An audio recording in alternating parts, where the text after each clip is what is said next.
I think ever since I had my wobble, where I was like, nothing's working, I think my microphone might have been muted on YouTube the entire time. Okay, so, that's going to be hilarious. So there's just like these 2-minute diatribes that are like completely silent, and it's just me interjecting and reacting. And you're like, what the fuck is happening? I didn't curse. YouTube, remember? Yeah. But we've been live 18 minutes. I might have muted myself for 15 of them. So that's bloody great. Anyway, podcast is fine. There's that. That's been perfectly... I was lucky I caught that. Anyway, podcast is the OG. It's all we care about. Yeah. YouTube's the nice little extra of I'm trying to bloody find so much stuff to click about with this. It's 2020. We're on the YouTube bandwagon now. Yeah.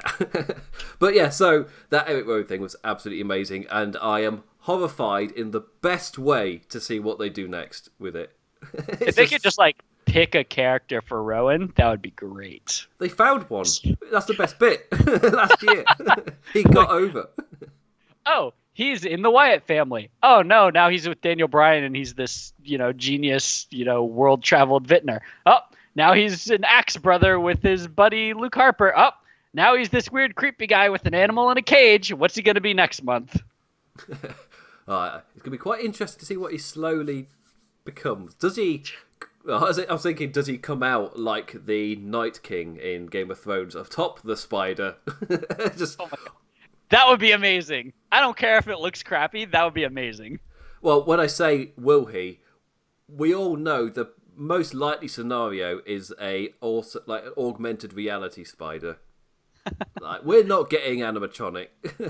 No. That would also be funny. So you see it live and it's just like these weird sticks and strings, then they like 3D over it, CGI over it for the crowd. It'd be great.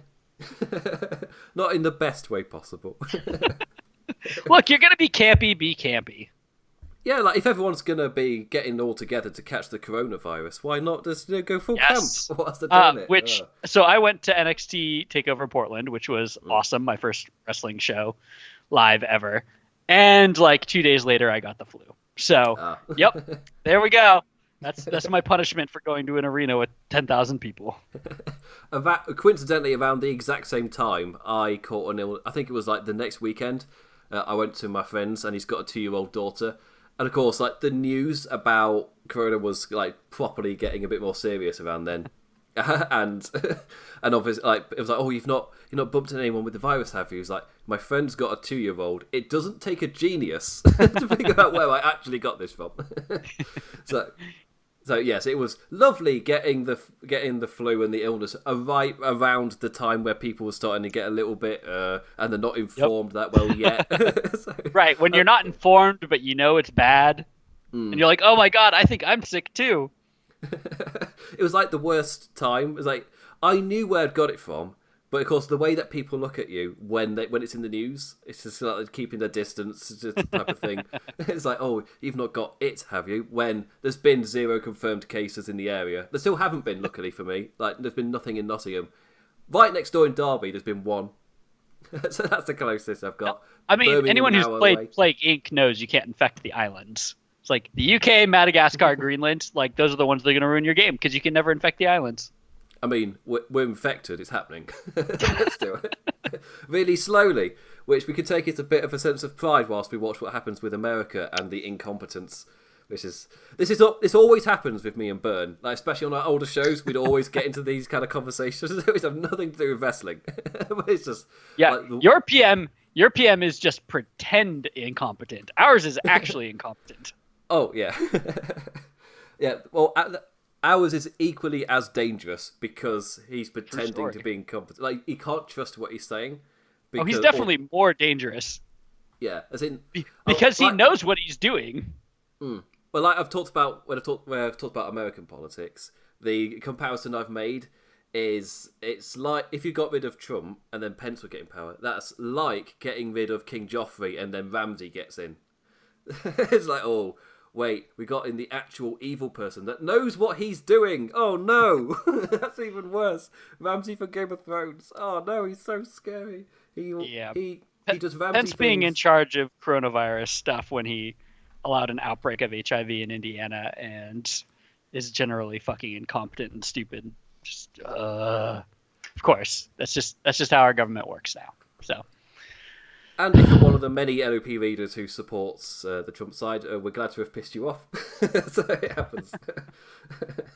The amount of please defend stuff. Please defend Pence. Go ahead. I'd love to hear it. Post in the comments.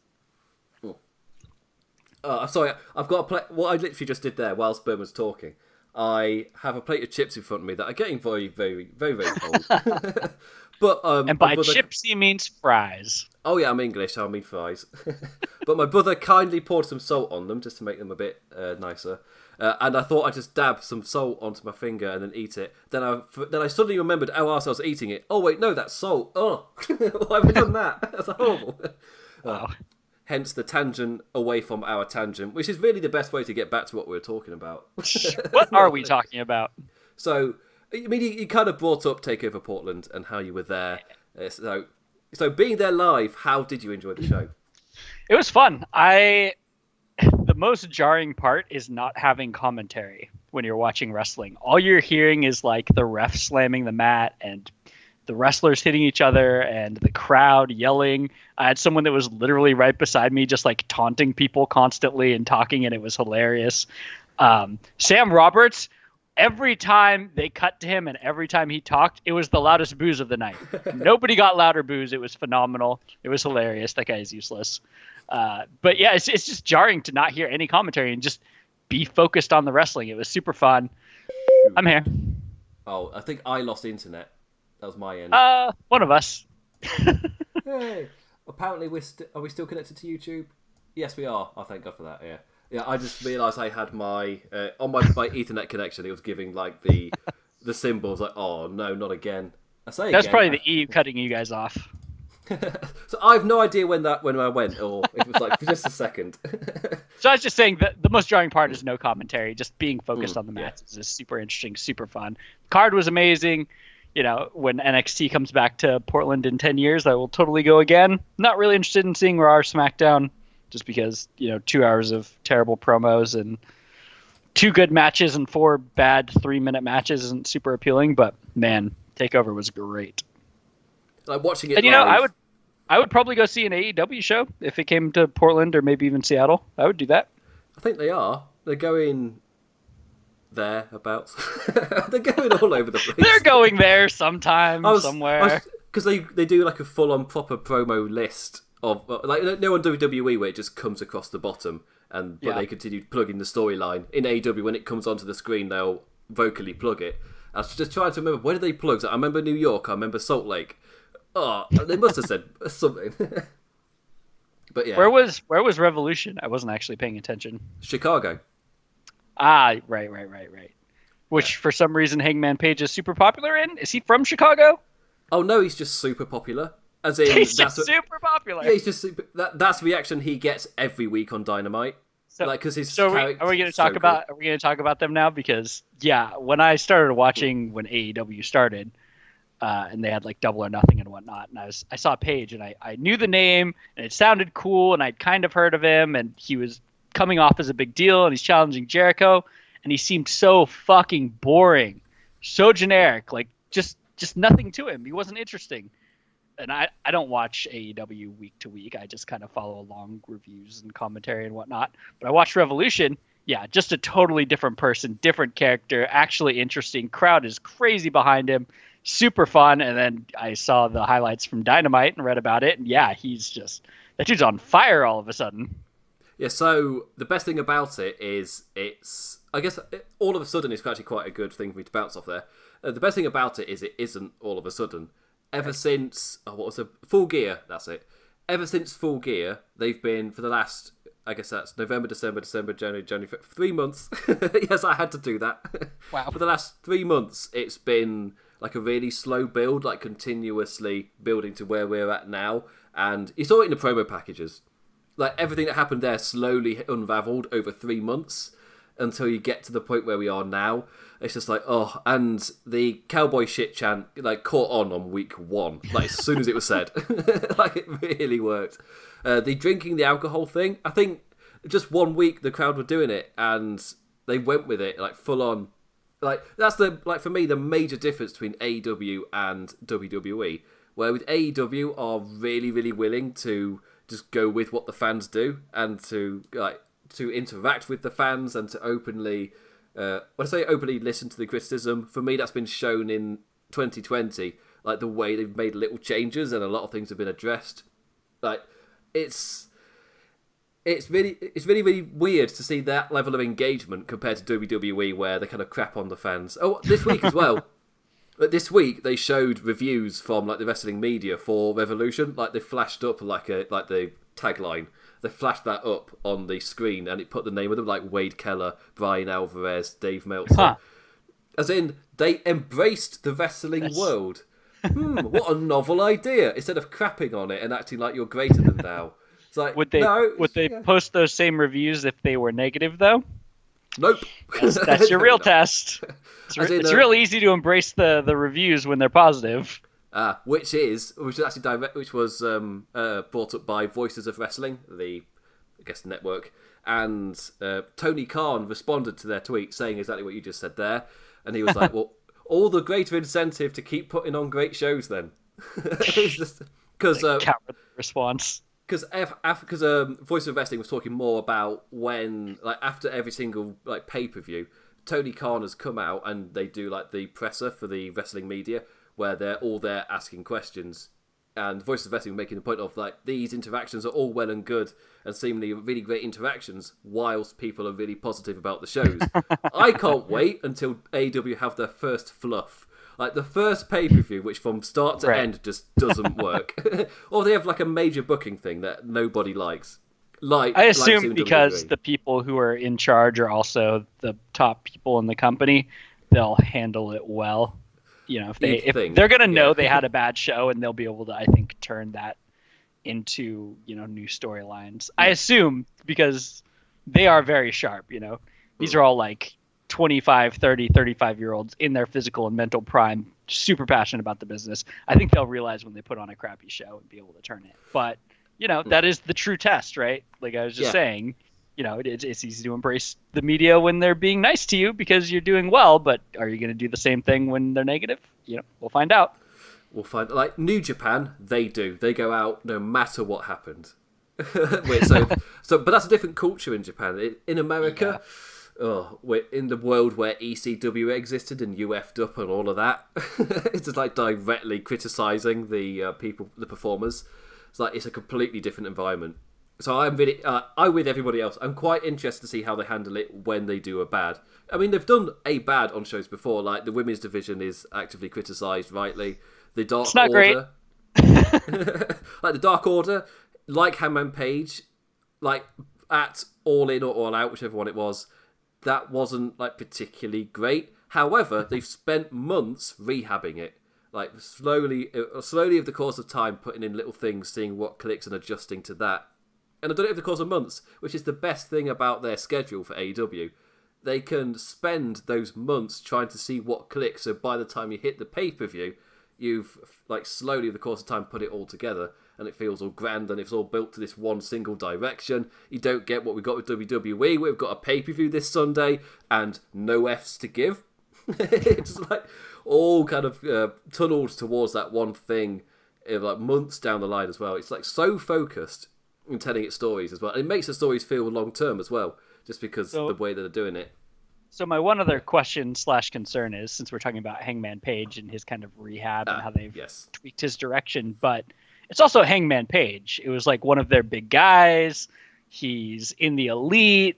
Of course, they're going to be invested in fixing him. It's not like he was going to have, a rough couple of months and they were going to cut him or he was going to get demoted, right? So, of course, they're invested in this really big guy, but are they invested in making everyone a star? Are they invested in giving everyone interesting angles? Or is someone going to have, a bad match or a not interesting story and then they're just going to kind of fade away like WWE likes to do with people? Oh, you mean like hardcore legend Luther? Who?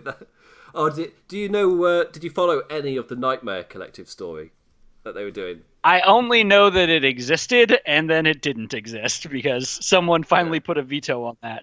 Yeah, so it was Brandy who put the veto on it, where apparently people backstage wanted to continue it a little bit longer, and she was like, no, it's not working. Let's just nip it in the bud. And she was so right in order to do that. But, Brandy being a weird witch doctor just on TV? Yeah. Yeah. So the idea was to push Awesome Kong. And unfortunately, she's a lot older. She's suffering from a lot of the injuries of being a wrestler for such a long time. And she can't go at the level she used to. So the idea was to build a collective around her to kind of mask that. Not the worst idea in the world. Execution-wise, one of the worst ideas in the world. It really didn't work at all. And like Luther was just the pin. And it was like AEW had a really big habit of lights going out, surprise appearance. No matter who the person was, like it became a bit of a meme for Excalibur because he's the guy who knows who these people are because he's so connected to the indie scene with him running PWG. That it'd be like, oh my god, it's hardcore legend Luther, and everyone at home is like, literally never heard of him. That means nothing to me. And they have a lot of WCW DNA because of Cody. They do. Yeah, that's just a trademark of WCW. Lights go out, turns on. Oh my god, it's Sting or whatever. Except it's not Sting. It's a guy nobody's ever heard of. Like my joke rhythm for it was. Super kick, lights go out, Canadian destroyer. Oh my god, it's the bunny! Like the one that definitely became a meme was like, oh my god, it's the Blade, it's the Butcher, the Blade. And everyone at home is like, yeah, but who are they? And Excalibur's going, it's the Blade, the Butcher. And now Jim Ross is like, I don't know how else to explain it. Yeah. Over the course of weeks, they did a much better job. And I was just like, oh crap, that's Braxton Sutter from TNA. He looks so different now. Don't they look cool? They look so cool. And like my favourite reaction I saw on Twitter was like, oh my god, does the Butcher have a monocle? Yes, I am in. Yes, he does. Yes, he does. Such a cool image. The Butcher's in a band, can't remember what they're called. So if you want to check him out, his music. Anyway. But yeah, it's like with so for me a fantastic example is Sammy Guevara and Darby Allin. So I'm interested. Yeah, what did you think of their match at AEW Revolution, having not really watched Dynamite? I don't watch Dynamite. I have seen none of their matches. I've seen a little bit of Sammy just like in promos and stuff hanging around. You know, seemed like a charismatic young guy, but that match was just bonkers. That was great. The 630 through the table before the match even starts. Darby Allin's a beast. Flying all over the place. That was just pinnacle cruiserweight. And it's just refreshing going from like 205 Live cruiserweight championship matches, which are basically at this point just regular matches. They're not even like cruiserweight tournament on WWE Network matches, which were awesome. Like that's what the Dynamite match was. They're not calling it a cruiserweight match, but that was like a legit WCW cruiserweight match. Just flying all over the place, hitting crazy big spots, and they didn't do like the big false finish, 12 kickouts, whatever that everyone does in every match now. Thank God. They just had a finisher. One finisher. Done. Let's move on. It was like a 6-minute match. It was perfect. And it's like, for me, having watched it every single week, it was one of those slowly evolving things that really worked. Like back in December, I think it was, or November, Sammy Guevara started bringing signs out to the ring because of the picture-in-picture. And he started to like he'd have like promos essentially given by those little boards where he'd like, I'm going to really hurt you or something like that, and he'd reveal the next one, and then he'd just call then a random female celebrity would be like, hit me up, right? like ... sister, hit me up, right? At Sammy Guevara on Twitter, YouTube Sammy Guevara. And it had all of his information to hit him up, and like that was awesome. But then they used Darby Allin's skateboard and they kind of slammed his neck down on the skateboard. So the story was Darby Allin was out of action and couldn't talk. So then he started using the boards to communicate. I was like, oh, that's great. Like it's like they brought the boards in earlier on purpose to then lead into this. Like they probably didn't, but the fact that it flows so well, which is like my main comparison with WWE at the moment, is how well AEW flows from month to month. Compared to WWE's, I guess, comic book storytelling, where it's comparing comic books to graphic novels, where one is at the end of this storyline, we're just gonna jump to the next thing, and there won't be any flow at all. Compared to AEW, where there's consequences for what happens. So I don't understand. I've gone nerdy with graphic novels. Nope. I just don't understand this consequences thing. Yeah, what's this? What do you mean? What do you mean? If you lose, then you don't just jump to the next thing, or is it with Roman? Like you don't. What do you mean you don't just go out and go? I'm next.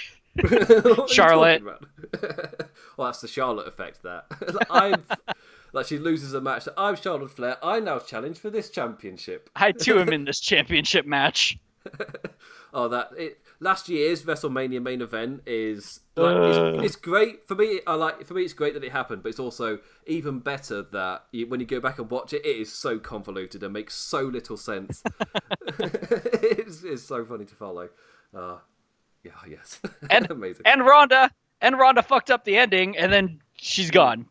So we're we may never get actually Becky versus Ronda. We may never get like resolution to her failed kick out, or did she actually kick out? No, she had her shoulder up, right? Yeah, it's one of those where she had the shoulder up, but the ref countered it. And in WWE, it's a WWE rule which kind of comes to bite them, where they would prefer that they 100% make the count, and if they don't kick out, it's the wrestler's fault. Was WWE's rule.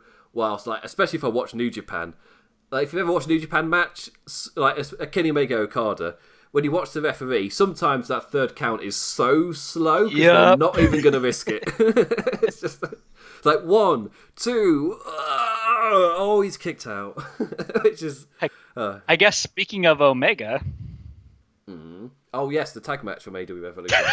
Yes, that was a transition. Yeah, and I spotted it was a transition. I'm getting good at this podcast thing. Just a little more practice. So I'm getting used to doing it by myself now. There's no one to bounce off. It's just me and my wall of wrestling. Me and my forky from Toy Story that my brother bought me. That's all we've got. But yeah, so the third match of the night, which has been a major comparison to NXT, where they all have an amazing match, maybe third on the show. But then you kind of start to run out of energy by the end of it, especially like... And that's when you put the women's match on. Ah, yes. Sorry, Ember. Just, in any reaction. It's really weird, like looking back at like that era where it was like Ember Moon transitioning from Asuka to Shayna Baszler. It's a weird era where the women's matches weren't getting amazing reactions, but if you go back and watch the matches, they're bloody brilliant. But they got nothing because they're normally after the insane tag match or the incredible championship match. So they never really got great reactions. And to be fair, Rhea Ripley versus Bianca Belair came on after Finn and Johnny. So, yeah. I mean, it's still a problem. They both realize if you have like this epic 30-minute match with 12 finisher kickouts, like the crowd's going to be kind of messed up for the next match. So you need a shorter match or one that you're not quite as invested in. And the problem is, oftentimes, they end up putting the women's match in that spot. It's like, really? Come on, it's 2020.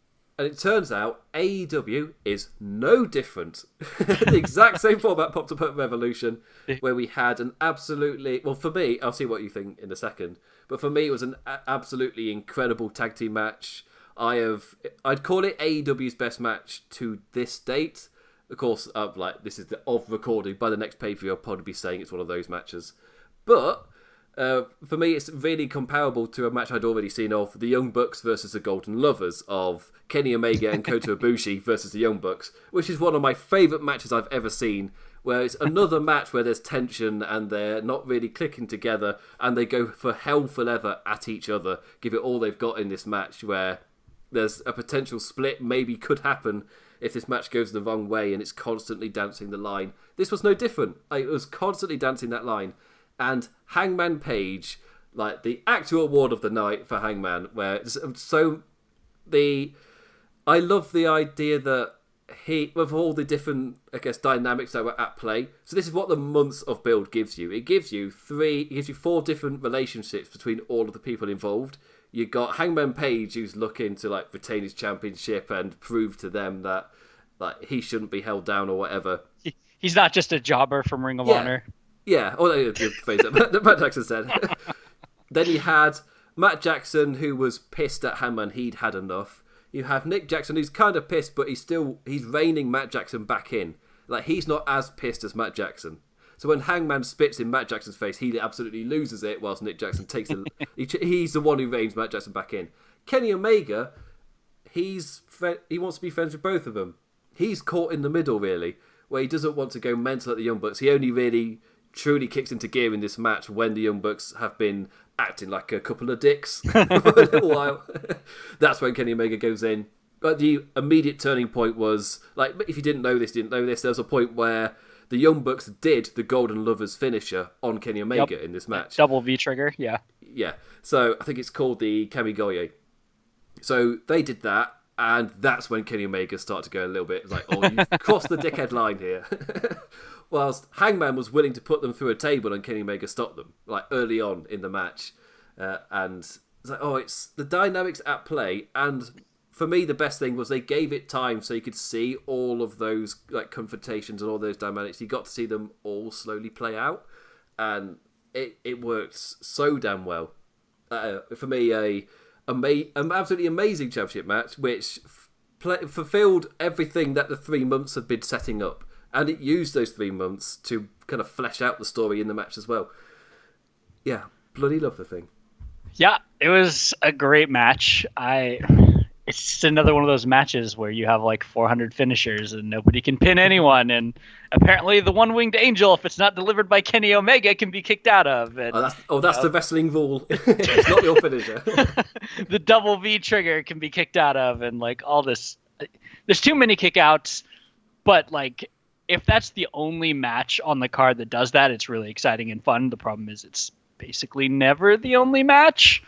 So that's the problem. But it was really exciting. It was really fun.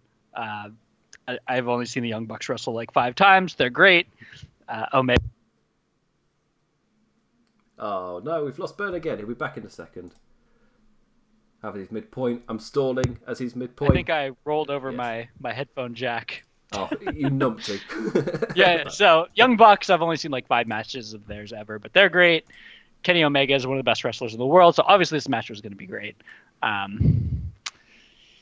But it's just too much sometimes. Like, Canadian Destroyer into super kicks into Meltzer driver on the outside into Lariat. God, it's like, oh my God, just give me a second to breathe. Just give me a second. But it had a lot of story too, and this is their WrestleMania, right? So it's paying off, months and months of storylines. It was a great match. It was, NXT quality, which is, I don't know if that's insulting. It's not. I'm not trying to be insulting. Yeah. I'm trying to say it's an amazing match because NXT TakeOver just has great match after great match. And not every match on this card was NXT TakeOver quality, but this was one of them for sure. Like, for me, there's so many comparables, especially when assessing this match between this and NXT takeovers, where there'll be bonkers amount of stuff going on, but then it doesn't end. And I especially get that from Adam Cole main events, it seems, where they just don't end, and it's finisher, kick out, finisher, kick out, finisher, kick out. I like that people are realizing that when they were like, that's the Gargano formula. He just finisher, kick out after finisher, kick out. And then it's like, was it Gargano or was it actually always Cole? Because now he did it with Ciampa. Gargano had nothing to do with it. Yeah. And I bloody loved Finn versus Gargano. I thought it was great. Main event, I had nothing for, but it was really late at that point, and I've not gone back to rewatch it, so I don't know if I'm giving it a fair assessment. But before we continue, I just want to say one thing about the AEW versus NXT like ratings battle, right? Yes, There's a bunch of wrestling Twitter people that are always like, here are the ratings for both shows. AEW wins again. It's like, you're bragging about beating WWE's developmental program? That's what you're gonna fucking brag about? Like, you have Jon Moxley and Chris Jericho and Kenny Omega, and you're bragging about having 100,000 more viewers than Adam Cole? Come on. Like, NXT has Finn Balor and a bunch of guys nobody's ever heard of, and you beat them by, like, 10%. Cool. You should keep bragging. Like, for me, it's a mild interest, and the people I follow, maybe I curate my feed pretty well. The people I follow, there's people who do tweet them, they'll tweet the numbers with 0 comment. As they just tweet the number, like, these are the ratings. Cool, with no comment. It's just like, take what you will from it. I don't find it to be useful information at all. Like, watch what you want to watch. Who cares how many people were watching other than you? Like, just watch what you want to watch. They're not comparable products. They're both wrestling, but so what? It's like watching college football versus the NFL and being like, oh, the NFL beat them in ratings again. It's like, yeah, they're the pros. They're supposed to win. Because that's my the other argument I've seen is people like, oh, you're meant to be comparing it to Monday Night Raw with their ratings. Like, really? The thing that's been a staple on television for how many decades? With like five times the budget? Yeah, it's also not fair. Yeah, after WWF had been a name that had been a staple in American mainstream for how many decades beforehand? Yeah. So, yeah, I think I'm saying that it's not even comparable for like a startup promotion. Like, for me, where AEW are at now in terms of like the numbers measurement of success is incredible, given like how short a time they've done it in. Like the ticket sales, like that's another thing I see quite often is there people complaining or not complaining, people bringing up like, oh, if WWE didn't sell out that side with the that side that's not on the which the camera is set up on, which you don't see, right. Like, if they didn't sell that out, you'd be going mental for WWE. And I'm like, well, yeah, because for years they did sell out that section, and then suddenly they weren't. Compared to AEW, where the big thing as well is it took me a minute of research, and I found out that when you go to order tickets for an AEW event, on the stadium view you've got, we can choose what seats you want to choose from. That area is reserved for production. You cannot purchase, until like the final week of the show, you cannot purchase any tickets. So I saw quite a few people would tweet out, like, oh, they've not sold any tickets in that section. Yes, it says reserved for production. Of course not. It's greyed out. So it's a weird misunderstanding of, especially WWE as well, where they are like a touring company. AEW has television and pay-per-view. There isn't any touring. They are always doing TV production or whatever. So it's like one is a TV show and one is a touring brand in WWE. Like, there's so many different things which makes them not really comparable. The only similarity is the quality of the show you're watching. And for me, the quality of AEW since they've hit 2020, because I would say, like, especially as somebody who is now like really in on AEW, I would say those first 3 months maybe, NXT was the better show every week. Like, they were incredible, especially like they were starting to put over Lee and Dijakovic. Like, let's just kick off the show with those two. Yeah, like Finn came down, he was exciting. He had Ciampa returning and really Walter showing up randomly. Yeah, like, those shows were so exciting, and easily for me, they were the best show every single week. Now, in 2020, the issue is NXT are that same show. AEW have improved, and they are improved, and every single week I'm going, oh wait, no, that was their best show. Oh wait, no, this week was their best show. Oh no, it wasn't last week. It was this week was even better. Like, NXT, they've got a fantastic ceiling, which they've hit. They've got a fantastic like bar of quality. But they don't really. The good news is they don't really go down from that bar, but they don't really go up either. And AEW is consistently improving. So yeah, I mean, it's hard to go up from where NXT has been. To be fair, like NXT is NXT's worst regular show is like a B, and it almost is never the case that it's a B. It's always an A, and their takeovers are always an A+. There's never been a takeover in like 5 years that's been anything other than an A+. Always phenomenal. AEW's been great. I'm going to make one unfair complaint about AEW. Their music is so bad. Oh, I've seen that quite a lot, yeah. It's so bad. Other than like Cody, Kenny, and Jericho, like all that stuff is like garage band. Like who built that? It's like Rock Band iPad garbage. I'm trying to think who is good aside from them, but yeah, Darby Allin. Although, did you already say Darby Allin? I didn't, but I don't remember his music. Oh, it's one of those that fits his character so damn well that I can't really.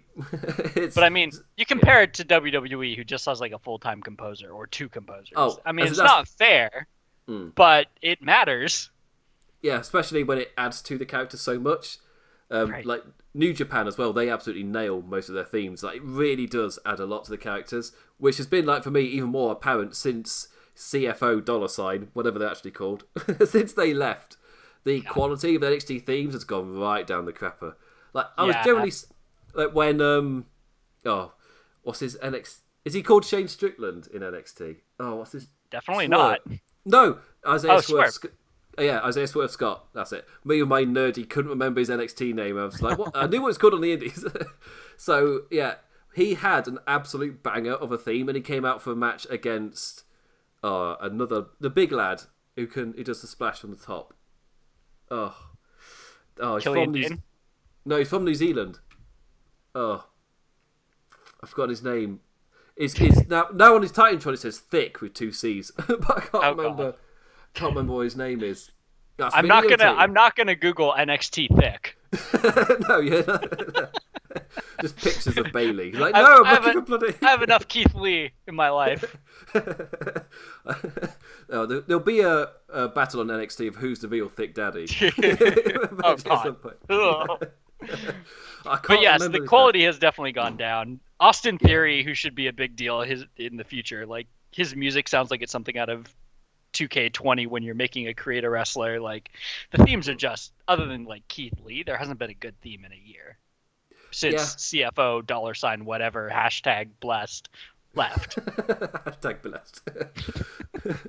Like that's been like my feeling as well. So that since they've left, it's been a clear decline. But they're still better than AEW's. Because AEW's are fine. I guess they get the job done. Yeah, I could say at least they fit the presentation, and they're not jarringly bad, as they're just not memorable at all. Most of them, true story. So low point of AEW Revolution, probably thinking the same thing here. So go ahead. Well, depends if you were aired by the opener, or if the match after the tag match really kind of was like. I mean, it wasn't a good match to start with, and then it had to follow that. Like, so they didn't set it up for success, and then obviously, how the hell do you follow that? And they don't really have any chemistry. We're talking about Nyla Rose and Chris Statlander, both good wrestlers. Just like it looked like it was their first match, and they didn't really know each other, and so it wasn't good, and it had to follow something that was amazing, and that just made it look even worse. Yeah, it was one of those where they were really struggling to start with. It was quite sloppy. Then towards the end of the match, they somehow started to win the crowd over, but then they had like a couple more botches, and then it ended with Nyla having to readjust where they couldn't quite sit up for the powerbomb from the corner, and then she eventually just got her up enough and slam. There she goes. I love when that happens. We'll call that the Nia Jax. Where that'll do, I'll call it. where they look like they're supposed to be really strong, and then they fail like the strength spot. Oh yeah. And you're like, okay. Yeah. Which I personally think Nyla Rose is a really good cornerstone to build the division around. I am using TNA as my example, where they did that with Awesome Kong. Like, have the big monster heel hold the championship, and then he can build up a true babyface. Spend time doing it as well. It'll make Nyla feel more dominant and as a bigger monster when she does get defeated, and it'll be a massive thing for the babyface who does eventually win. TNA, it was Gail Kim. Like, it does work, but matches like these, it's kind of like a bit of a rocky start. And then AEW this week, they had a, I guess, jobber match for Big Swole, and like she won. It was fine, and it was just a jobber match. And I saw a few people complaining. She hasn't got great strikes. Weirdly, her finisher is a strike, but it looks good. It's an odd one. So she can do it. I think that shows clear sign of potential where it will eventually not be an issue. It's just like for now, I feel like the fact that she isn't number one contender might be the right spot for her while she's going out and still doing stuff. I don't know wrestling though. I don't know what I'm talking about. This is like the one dark spot in AEW right now is the women's division, and I don't know if that's because WWE just like snatched up every good independent women wrestler, or if AEW hasn't focused on it, or if it's just taking some time. There's no Kenny Omega to just bring in like there was when you start AEW, right? Like they have to build them from scratch. I don't know what the solution is. All I know is that right now the women's division is really weak, and when you compare it to NXT or even Raw and SmackDown, you know, Becky and Charlotte and Asuka and Shayna, you know, like there's a list 15 women long that are all better and more interesting and more developed than anyone in AEW. I think Sir Sam has started more comparing them to what NXT was like when that started. and they started pushing the women because WWE have had so many years figuring out how to actually portray the women in the modern day, and they've nailed it. They've nailed it to a degree. Yeah, like NXT's bloody nailing it, whilst Raw and SmackDown depends on the week. To be fair. Fair. But they have made stars of them, and the rosters are like damn stacked. Like you look at NXT, it's insane how stacked their women's roster is. But yeah, and it has a consequence for AEW, obviously. So I feel like it's a mixture of all those things. Especially it will take time to establish, because I look at NXT, it took time to establish there. Like, it wasn't an overnight success. It was slowly over the course of time. Then you have a really good match in, I would say, Paige versus Natalya, or Charlotte Natalya. It's one of those. Charlotte Natalya, yeah. Oh, Charlotte Natalya, Paige versus Emma. Finally figured, yeah, that was it. Yeah. All you had to do was find a 21-year-old superstar that had wrestling in her blood to build around, yeah. Yeah, those are sold on every street corner. But yeah, WWE did it, but obviously it wasn't like an immediate success. It took time to build, and then word of mouth from those matches eventually spilled over, and NXT started to feature them more and more and more. It was years. I think it was 2 or 3 years until they main evented a takeover. The Iron Woman match between Sasha Banks and Bayley. I want to say it was 2 or 3 years since NXT started when it finally happened.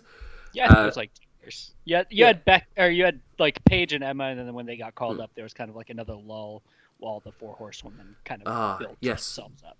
Bubbles Emma. It's so weird. Oh, Bubbles Emma. Bubbles Emma. Oh.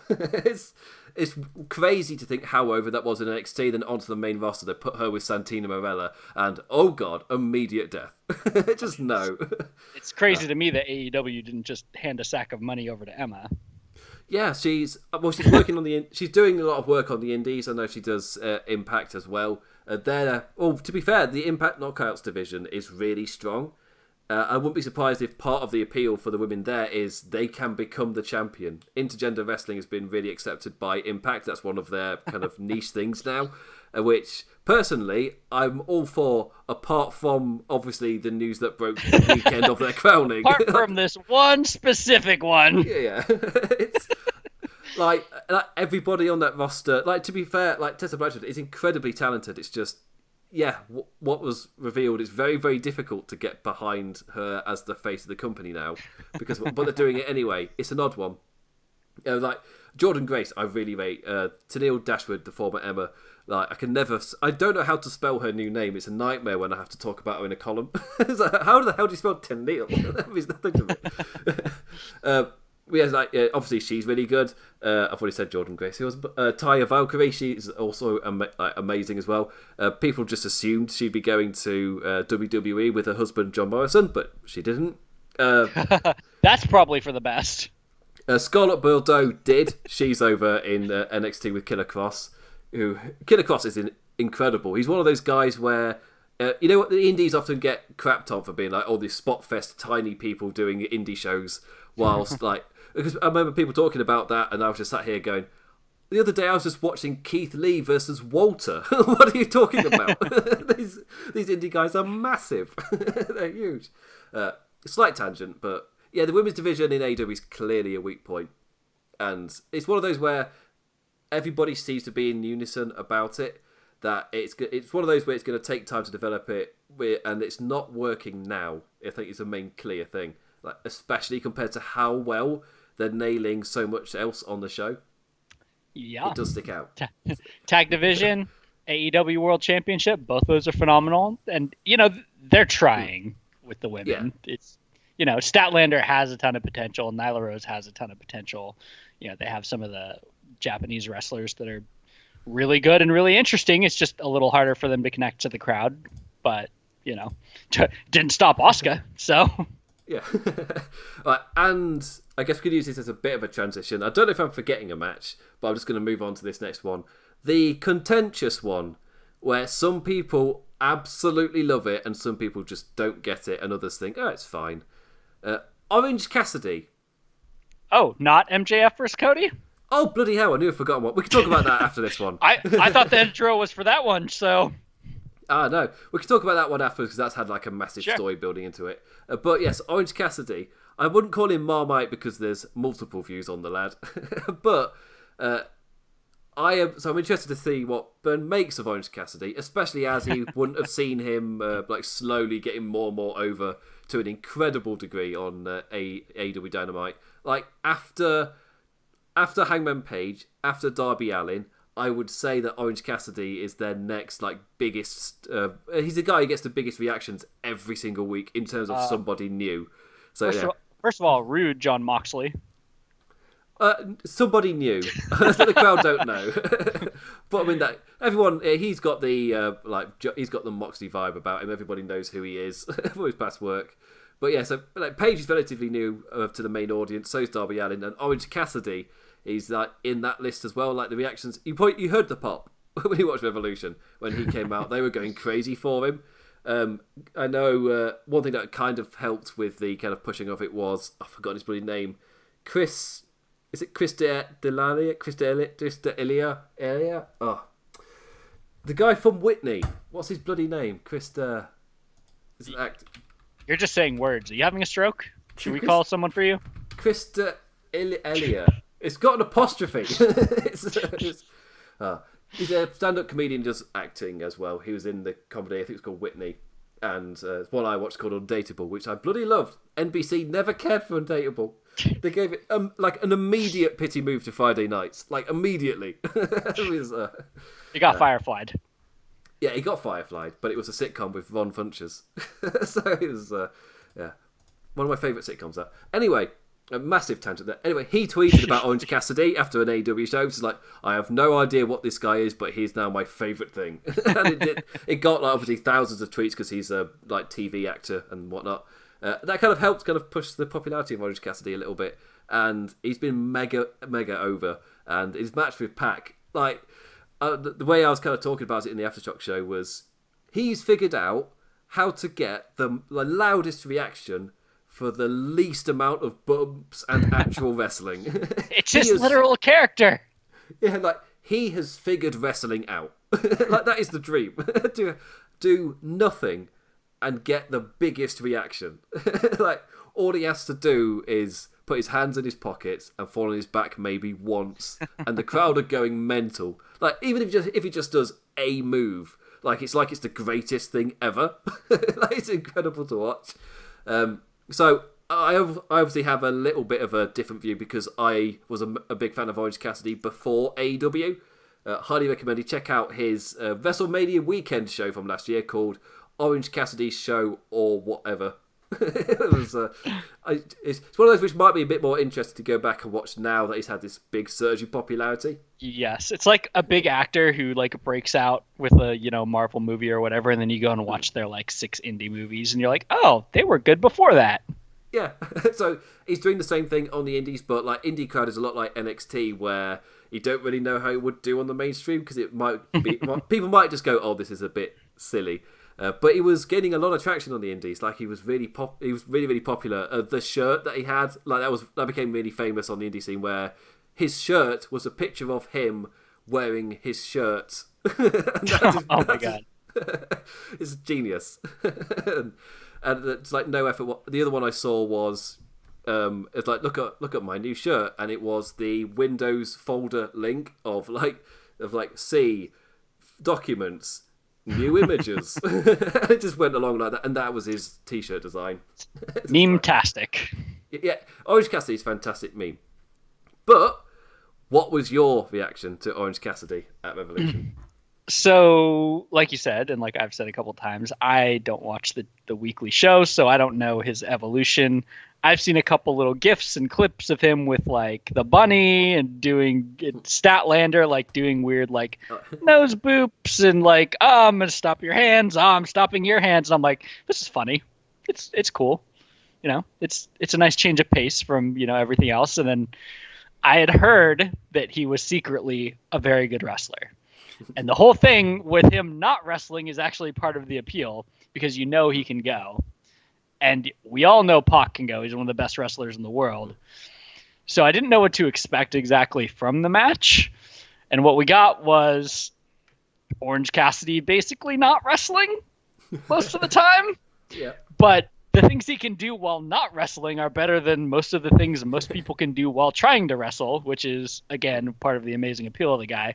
Him slowly rolling through the ring, just pissing Pac off. Just great. Hilarious. And then when he decides to go and starts hitting like tornado DDT, Superman punch, like crazy stuff off the top rope, you're like, okay, I get the appeal. Like, the dude's cool. He doesn't care. He's a slacker. Like, he appeals to a whole bunch of generations. And then the fact that he can actually turn it on and, whip some ass is also phenomenal. So it was a very good match. It was the right duration. It was the right place on the card. It was the right opponent. The right guy won. You can't have him beat Pac. Come on. Yeah. And he didn't need to. He just needed to show up and show that he was awesome. That dude, I'm not going to say he's the future, but he is a huge corner piece of that show for sure. He was great. Like, coming out of that show, like looking at AEW for like the long-term future, Sammy Guevara, Darby Allin, and Orange Cassidy all really stood out as like stars for the future. And Paige. Oh yes, of course, Hangman Page. I keep forget. Also forget that how young Hangman Page is as well. Like, he's mid-20s, I want to say. So he's got Or he might be my age. To be fair, I'm only 27, so that's not much further than mid-20s. No, you're ancient. He's young. Yeah. That's especially in sports. Like, you watch the sports commentators, like the difference in how they talk about a 25-year-old, 27-year-old. It's like 27. Oh, he's got to start thinking about his retirement now. Hangman is 28, basically in a nursing home. Literally in his athletic prime. Yeah. Sports is weird the way they treat it. But yeah, so so I already came out with seeing like those guys. I'll include Hangman because I keep really forgetting to include him. I see them as like the future for the promotion in the best way, and the fact that they're building up really slowly. And for me, it's the best, I guess, counter to a lot of people say. Well, I say a lot of people. You see the arguments of reasons why they don't like AEW. I'm fine with someone not liking it. It's that when you say, it's when what you say is false. That's when sometimes I'm a bit like, like, if you watched it, it wasn't for you. That's fine. It's entertainment. Like, if it wasn't for you, it wasn't for you. You can watch what you like. Is one of the things that especially with wrestling, where if you don't like it, don't force yourself to watch it unless you're in wrestling media. Sure. Unless you're me or Sean Ross Sapp. And the show's in Saudi Arabia. My favourite thing about Saudi Arabia thing is Right Side of the Pond and myself, we all kind of covered the show. They did their like immediate live show, but I covered it in a different way. And like immediately, all of us went, "I'm not covering that shit again." Just no. Man, I had the timing. I had the timing when you said all of us covered it, and I was going to say in pig's blood. That's getting in there with the. We're past the 1 hour watershed, or the dark jokes come out. Sorry, YouTube. We've already sworn so much it might be the end of it anyway. Yeah, I mean, AEW. I feel like AEW has more variety in their storytelling than WWE or even NXT. Like, NXT does like 3 stories and they do them really well, and they have like 3 divisions and they're built really well. But AEW, because of their Southern roots and their WCW roots and then their WWE roots with Jericho and Moxley, like, they're just bringing in so many things and so many different types of stories. And they have the story matches and the spot matches, and I don't know, they feel like they have a lot more variety. And when I watched Revolution, it felt like there were like 6 legitimately very different matches and very different stories happening. Whereas when you watch WWE, it's like there's like the one weird story match with like Bray or whatever, and there's like the one legend that returned, and then every other match is the same. It's just like, I want your championship, or you insulted my wife, or whatever. Oh, the Rusev versus Bobby Lashley feud. Oh my God, you've been... Kill me. Like, is that over? I think it's over because Rusev hasn't... Well, the rumours coming out is that Rusev hasn't signed a new contract. So he's not on television. If he's on television, he's losing. So they can't really forward the storyline because they can't really build hype for him because he's not signing the new contract. That dude has gotten himself over 3 different times, and they just won't let him run with it. Yeah, it's really weird. Like... So I'm going to talk about WWE and AEW and like going with the crowd and not crapping on the crowd, like just the featuring of the wrestling media on the show and treating them as media, rather than like the weird thing WWE are doing, where they're seemingly giving out the misinformation. And if you listen to Corey Graves' podcast, which I don't, God. No. No. but he quite often will like continue that message, like after Crown Jewel, the last Saudi Arabia show, where there was the flight issues, and that somehow turned into Seth Rollins crapping on Dave Meltzer for a Team Talk report. It's just like, AEW is a fantastic example of why are you doing that? I don't understand why you are attacking the wrestling media where they are your fans, essentially, and they promote to even more fans. It's a weird one. I don't understand. It's like going after Giffers on Twitter. Like, why? They are promoting your show. I don't understand. Like, I understand setting out rules like don't give away finishers if you don't want to. I'm fine with that, but full on taking down Mr. Lariato. Oh, the hate. Like, what's wrong with you? Anyway, that's a massive tangent that I was going down. One final thing for AEW. Or say final thing. Two final things. Cody MJF. So this is another one which had a fantastic build over the course of the months. It was incredible to look at all of these matches, and I was saying for the top three in particular in the tag match, Cody MJF, and the title match, like all three had fantastic builds for like over the course of the 3 months that had you like really excited to watch the pay-per-view. Like it's one of those where it's been built so damn well, and you've had enough time to flesh it out, and you've got the ups and the downs for the journeys to everybody in there. And by the time you reach the match, it's like, finally, we're here. And you're excited and pumped for it. Again, Elimination Chambers this Sunday. What is this show? Did you? I have the card up on Wikipedia. I have the card up, and I'm like, I don't care about any of these. Except Aleister Black versus AJ Styles would be amazing if I thought they were actually going to have a match, and it wasn't just going to be like the OC jumps him and it ends in 30 seconds. I mean, they did that on Raw this week already. So that definitely means they're doing it on the pay-per-view. As in, the build for this match on pay-per-view was this week, they announced the match for Raw, then AJ Styles like, oh, you didn't read the contract, Aleister Black. To get to me, you've got to get through Carl Anderson. My buddies. Then he beats Carl Anderson. It's like, oh, you didn't read the contract, did you? I was like, first of all, I don't believe AJ Styles outsmarted anyone. I love AJ Styles, but oh my God, that guy. that guy's never read a contract either. Southern people are smart, Burn. It's fine. They are. I'm not saying it's a Southern thing. I'm saying it's an AJ Styles thing. No. My favorite thing about that as well is why are you doing a "you didn't read the contract, did you" storyline with Aleister Black? Like, why? The only contract I've ever read was for my soul. Like it's like there's WWE tropes, but when there's characters that you have to be creative and don't really fit into those tropes, they do the tropes anyway. Like the Fiend pointing at the WrestleMania sign. Yeah, cough, cough, Bray Wyatt. They've even had I don't know if you were watching, but the Bray Wyatt, when they announced it, it's like the Fiend and Daniel Bryan in a contract signing.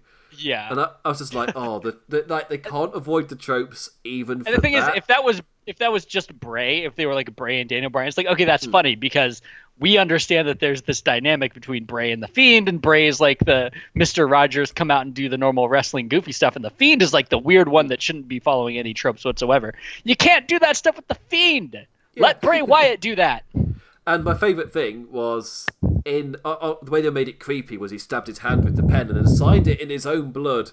And then immediately NXT did that thing, but better. But better. Ciampa.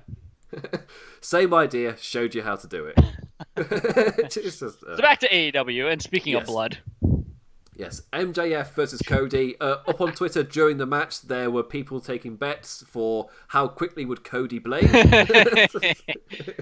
Yeah, nobody won because MJF was the one who played it. Just completely throw it off. So this did divide people, as you could tell by Burn assuming I was plugging this match for this one. It divided people because I think people were expecting a bloody classic when it felt more like the first match that held back a fair bit while still having a bit of blood, and it's an odd one. people were expecting lots of shenanigans because going in they were aware MJF isn't the incredible main event wrestler that he seemingly one day will be. He's not there yet because he's still relatively young. He's only been in wrestling for like 2 years. Yeah, he's green. Yeah, so to be at the level he is at now tells you his potential, which it is incredible that 2 years and he's at this level. Yeah, That's you insane. skipped him in your tent poles of AEW, but he is in that list for sure. Of course, he's with Hangman in the guys who are already really high, so they're going to be like then immediately on the list. But this match didn't really mask it that well, and I thought it was a little bit slow and a tad bit boring. And they had a few comedy spots in there which did liven up the match a little bit. But obviously, all the build to it on television was extremely serious, kind of blood feud storytelling. Like all the trials for Cody to jump through, like all of the reasons that MJF turned on him. Yeah, like it was incredible television. Like, it got you really hyped for the pay-per-view, and I feel like this was the only match on the entire show where it had that incredible build, and the match itself just didn't quite match it. It wasn't quite to the level that they built it up to be, which is an odd one, but with the character of MJF, it also makes sense to hold that off a little bit as well. As in, you don't like him because you also didn't get to see him truly excel and feel like that amazing main event guy.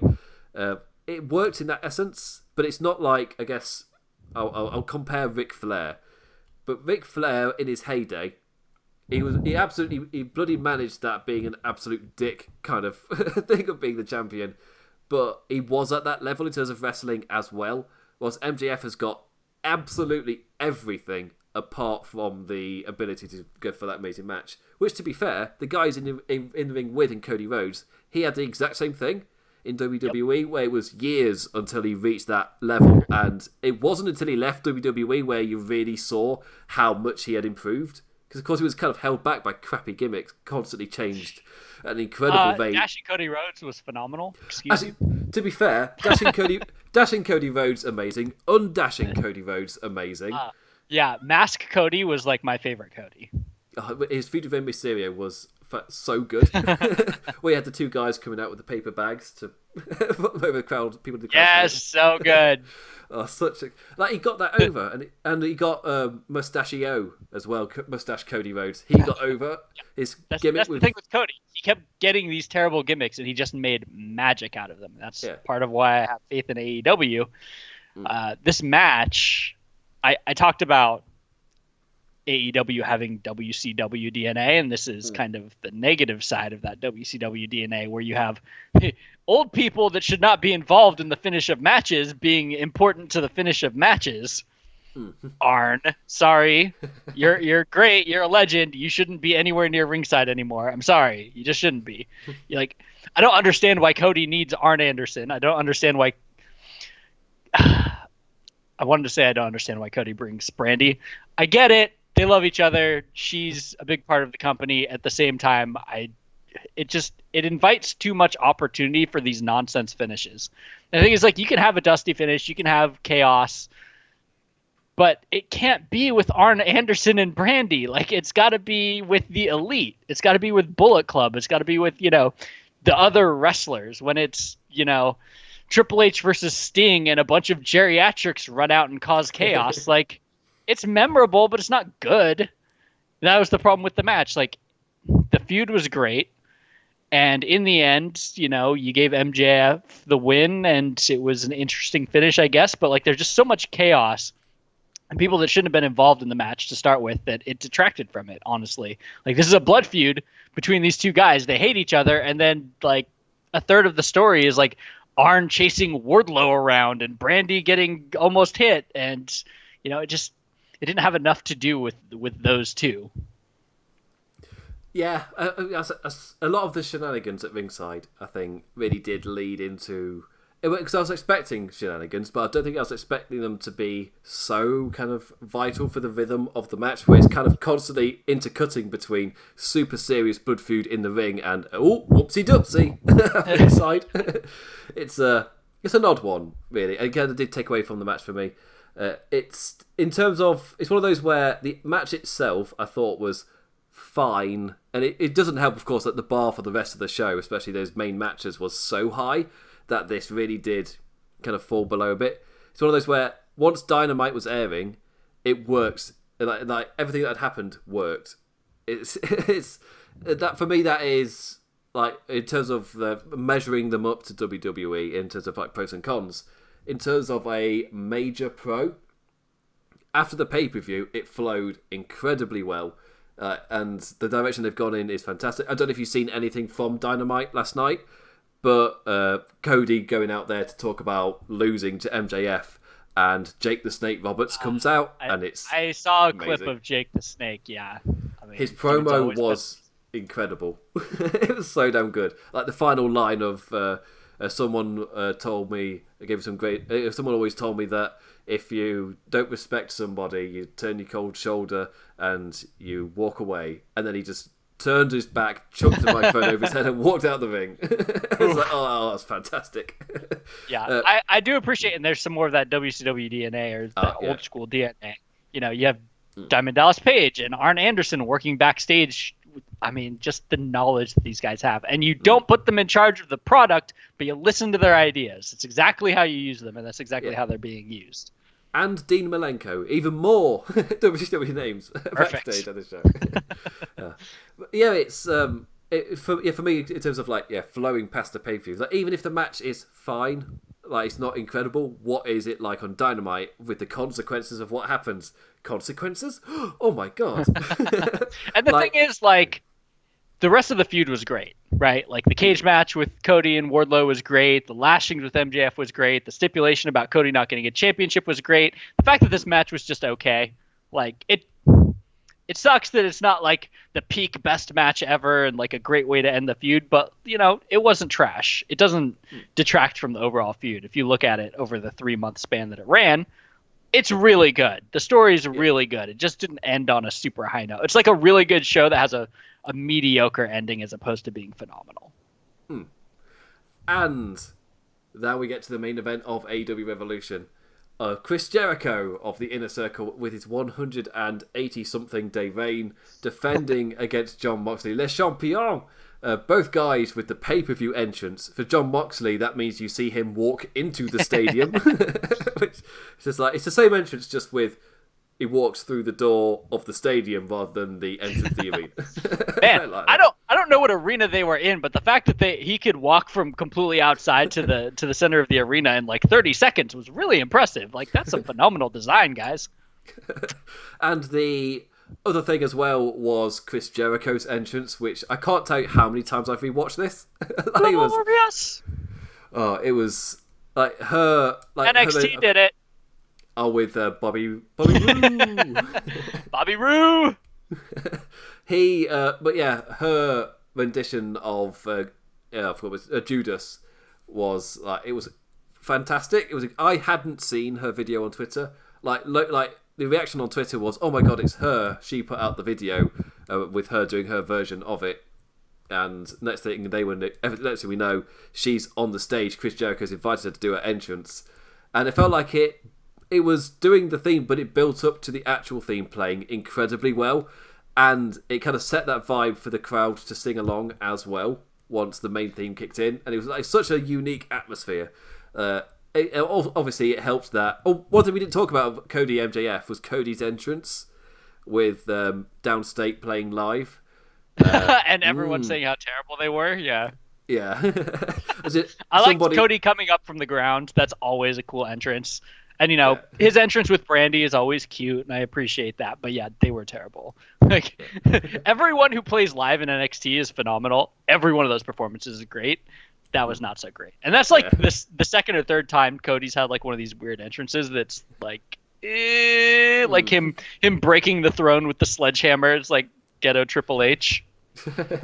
Like, I was, in my immediate review on Aftershock, I was saying that I reckon I would have loved that if I had the sound off.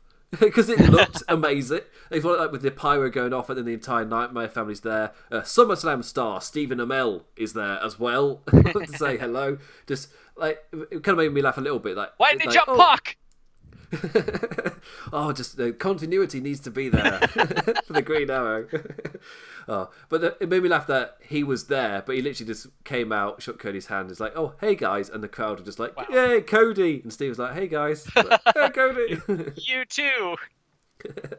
But yeah, Chris Jericho's entrance was really, really good. Like, I really, really rated it. And just something they nailed it on Dynamite this week. But when Jericho's theme plays, they now have figured out where to pause it exactly at the right point, so that the crowd sings the ending of the song, and they all end at the same point now. Like, it's over the course that they didn't all know how much of the song to sing, but come Revolution, they've practiced it enough times that they all know exactly when to stop. And it's like a crowd in unison, all know what's going on. Yeah, such a unique entrance for Jericho and it made it feel like a main event thing, which if you're WWE with your pay-per-views, where you're like so many pay-per-views, like the main events kind of lose that special feeling.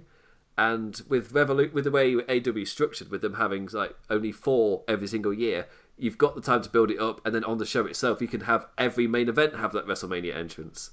Like, why can't NXT every does show? The same thing. Yeah, like NXT does it. Like, why can't you have your main event always have that special feel? Why is it only got to be the one show a year? When you want me to tune in all the time, right? Or why are you plugging it like it's only? I feel like you're insulting Pitbull here. His rendition, I'll be honest, was really good. At WrestleMania World sign. Oh, WrestleMania Roller Coaster. Yeah, that one. Just not his cover of Africa.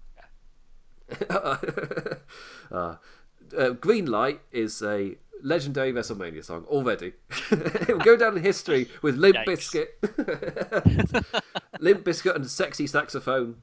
It'll go down. Or Cyndi Lauper. Man, the bar at WrestleMania, just thinking, okay, this has to be a column at this point now, like the special music of WrestleMania. Like, NXT just destroys WrestleMania. It's been around 1/10 as long. And WrestleMania for years had the amazing WrestleMania song from the 90s with the wrestlers rapping during the verses. Oh, it's amazing. It's such a classic. So going back to the main event for the third time.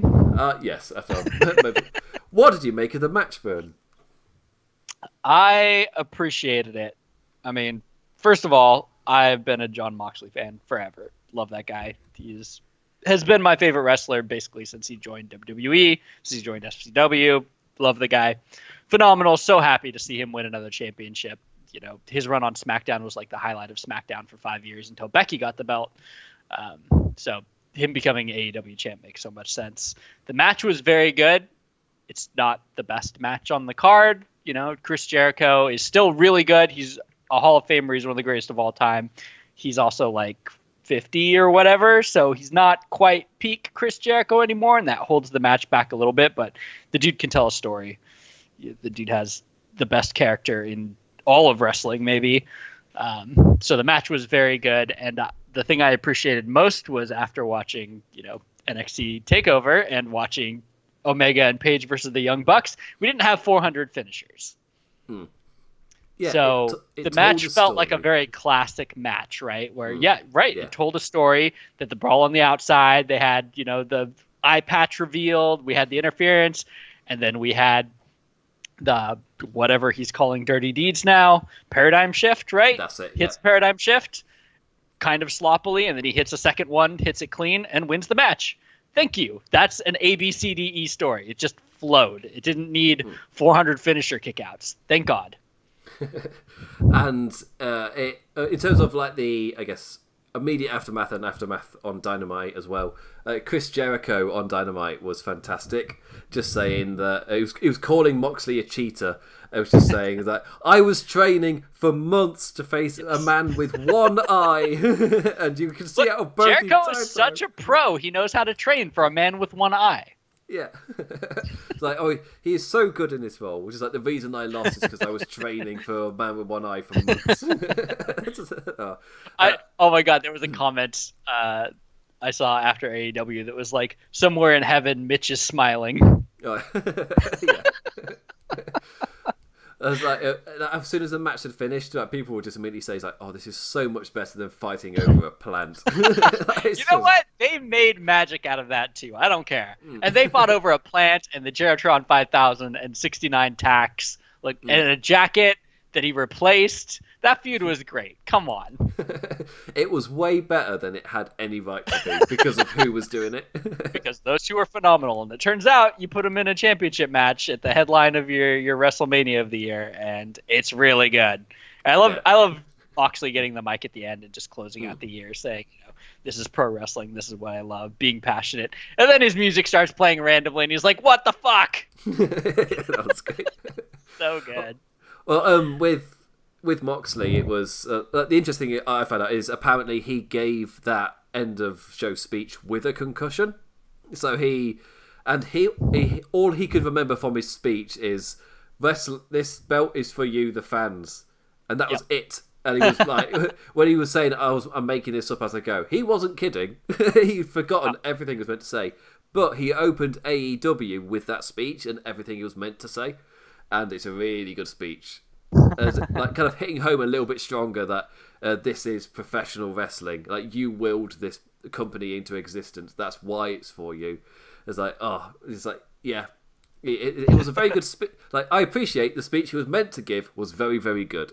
And to be fair, the one he gave with a concussion was still like a fantastic way to close out the show. And it's something they've taken from New Japan, which is one of those things where I see that all the time, where they have the championship match to end the show, and then whoever wins will give a goodbye speech to the crowd, send them home happy, or if you're Jay White, the big villain, you send them home all booing you as hard as you can. But it's not something I've seen in the West ever before, and because also the big disconnect is often they're speaking in Japanese, so you don't really feel that heart to heart they're having with the audience.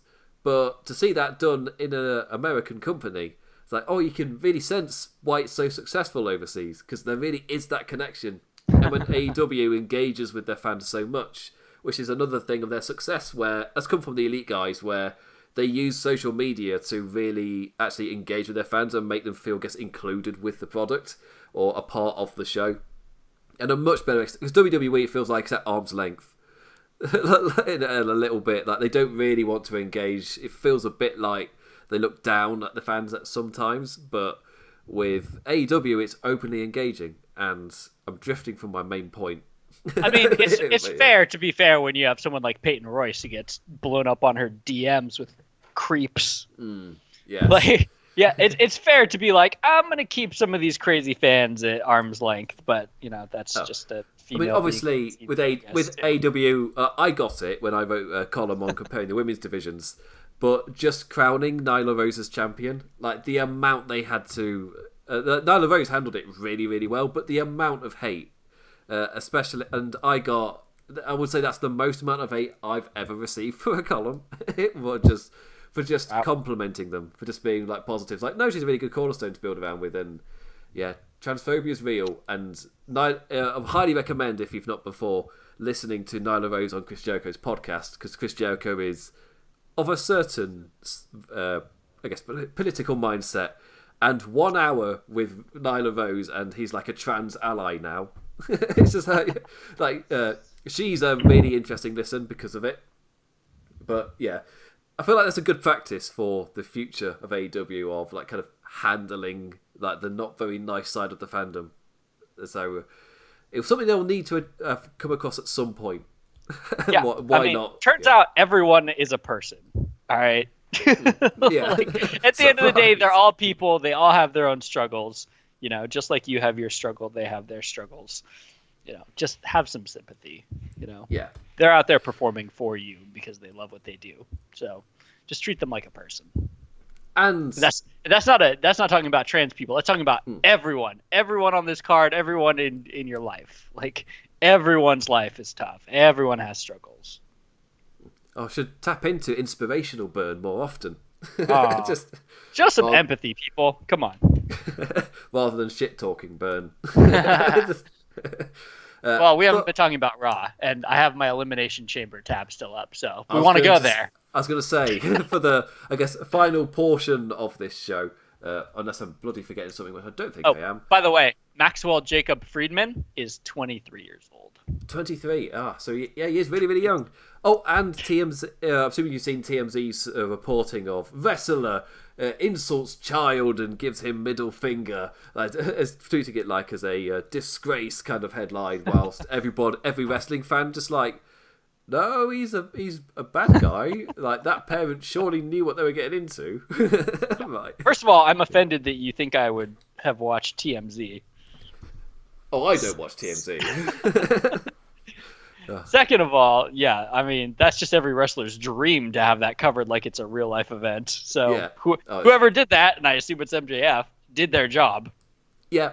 So MJF did it, and the photo's amazing because it's like a kid's come for a photo op with MJF, and most kids seemingly know, and like sometimes when he gives the finger to the child, because that's what he does in the photo. And like whenever he does that, sometimes the kid will give the finger back, and it's adorable. Wow, that's hilarious. But with MJF on this one, he gives the child is posing, smiling with his dad next to him, and MJF then, as the photo is about to be taken, just turns and scowls and gives him the finger. I feel like that parent has failed at their job. It's like, if you do your research into who this wrestler is, you would know exactly what you're getting into. Right. Either that kid likes MJF, in which case he shouldn't be shocked at that, or the kid doesn't like MJF because he's a kid and that's a heel and that's how that's supposed to work, in which case, why are you having your kid pose for a picture with that guy? And it was it was the dad who kicked up a fuss about it. Like, he's the guy who sent it to TMZ, he's the guy who tweeted about it on Twitter, like, what a disgrace. It's just like, he's meant to be a dick. Wrestling isn't real, man. Come on. Anyway, that was my kind of like final AEW thing, a final story of the week to do with AEW. Yeah, we only talked about it for an hour and a half. It was great. Great show. That tells you how good it is. Yeah, like with no effort at all, we've killed an hour and a half. It tells you how much there is to talk about in it. Oh man, as opposed to those Raws and Smackdowns where we burn an hour and a half and want to kill ourselves. Yeah. I was going to say. Our original format, I say original format, when we got onto Laws of Pain Radio, our format became like we were the only guys to watch NXT and talk about it. On LOP Radio, we were the first podcast to cover NXT, which is mental thinking about that now. But we would do Raw, SmackDown, and NXT and blast through all of it within like an hour and a half maximum. Yeah. We're pros. But obviously that tells you with Raw and SmackDown that maybe just wasn't that much to dive into, and that was a good era for SmackDown as well when we started doing that. It's like, I'm really happy that we covered that period. Then Rich Latter and James Boyd of One Nation Radio, they came in for 2017. It's like, I'm happy myself and Burn tapped out of that early. Like, yeah, I mean, it's not a chicken and egg thing. It's definitely a correlation causation issue. Like, we stopped covering it because it was bad. It wasn't random. Yeah. But I would say actually Raw in 2020 has been mostly surprisingly solid, and now we're at a point. I would say this week was the first week where they had major issues and kind of booking points during the show, which were a little bit odd. But the show, for most of the year, has been really, really good. It's just too long for me. Like, it's a show I'm generally enjoying, but it outstays its welcome. Tell me how Street Profits earned a title shot. They earned the title shot by losing the title match. Makes sense. Yeah. And it was billed as their last chance. It's what I've been calling the Saudi Arabia effect, where you've got to put on matches for the Saudi Arabia card, but you've got to move to that next point as a company, but you can't because you got to do this random show. So you get the random show out of the way, and then in America you can crown the Street Profits as champions, and then you can get your hometown pop or your home country pop. But what they probably didn't predict was Street Profits were also over apparently in Saudi Arabia. What? So they could have done it there all along. But to be fair, I kind of agree on that thing of, well, if they're going to have to put on a title match in Saudi Arabia, they're going to do it for Street Profits. Maybe don't change the titles because you don't know how they'll react to them, because it's an odd world at the moment. But I mean, who cares how any one individual crowd reacts anyway? Do the right thing. If you think Street Profits are the way to go, then put the belts on them. Like, whatever they're even called anymore, Viking driver war machines experience. Like, I mean, they're great, but they haven't had anything to do except squash jobbers since they got called up. Street Profits have been just giving stupid, cheesy promos and not being given a chance to shine. Like, I mean, what do you do at that point? Like, you have all this talent that you called up from NXT, and you're not giving them anything to do. Like, you might as well put the belts on them and just see what happens.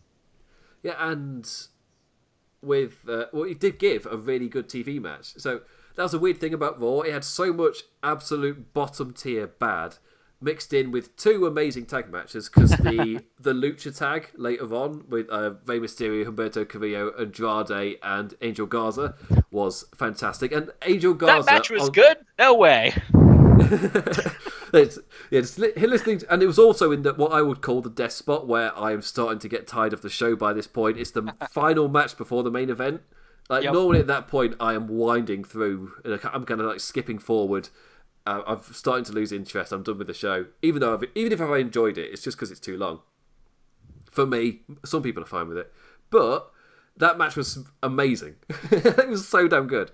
And Angel Garza because I realised at the moment it clicked for me with Angel Garza was his match with Leo Rush, where he jumped into the crowd and ripped off his pants right next to Leo Rush's wife. So good.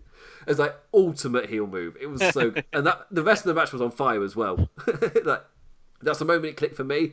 And seeing people immediately gravitate towards him, and like one of the things that's really jumped out is people going, "Oh crap! I think they found their Eddie," because he's got the charm. I think that was like in terms of a lot of like Eddie Guerrero's characteristics. The one thing that's really been difficult to replicate is his charm. Like, he can have his ability, he can copy his style and his moves and his way of carrying himself, but that charm is unique. And the first time I've ever seen something of that ilk is in Angel Garza. I don't know if he's got the wrestling ability of anywhere near his level, but in terms of charm, he's got it. Like, there 100%. are very few wrestlers as good as Eddie Guerrero, but you don't have to be. Oh, yeah. Yeah, prime example to so many others. Whoever does a frog splash nowadays and then attributes it to Eddie. It's like, you don't have to. Montez Ford? Oh, Montez Ford is amazing. I love that. He gets so much hype with it. It's much better than Seth Rollins is. Sorry, Seth. Well, also, both of the tag matches, Montez Ford was kind of like, people's reactions are, "Oh my god, he's clearly a star for the future." There's so much about him. And it's the same with the Lucha tag match as well, where all of those guys, like, there's quite a few names in there where, like, Humberto, Mr. Dimples, Carrillo, he's got potential. Angel Garza's just screaming star. Andrade as well, he's much closer to that point of they could just elevate him if need be. And like both those tag matches, they showcased potential for future guys to be pushed. It's just that they haven't. They've mucked up this generation so much that who's going to get them over? It doesn't make them feel like made of. Clearly Goldberg. Ah, yes. There were so many. Like, for me, it's not really an issue of like, oh, Goldberg's old or that lot. Yes, it's not great. For me, it's really bad storytelling.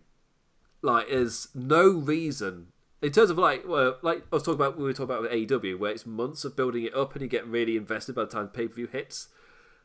Goldberg came out of nowhere after The Fiend was the one with the character work.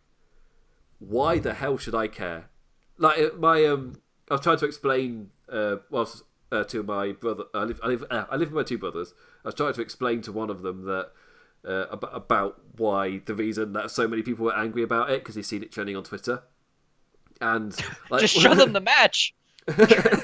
But my main thing was like, they've built this character up for so long, only to then blur. It's like you're watching a James Bond film and then Van Helsing comes and kills him, and Van Helsing saves the day. It's like, I like Dracula. That was a good film back then, but I mean, it's not even like that. It's like James Bond Daniel Craig is doing his normal action stuff, saving the day, and then James Bond Sean Connery comes in and kills Daniel Craig, and you're like, what the? That dude's like 90. What are you talking about? I thought it was living on an island, all happy.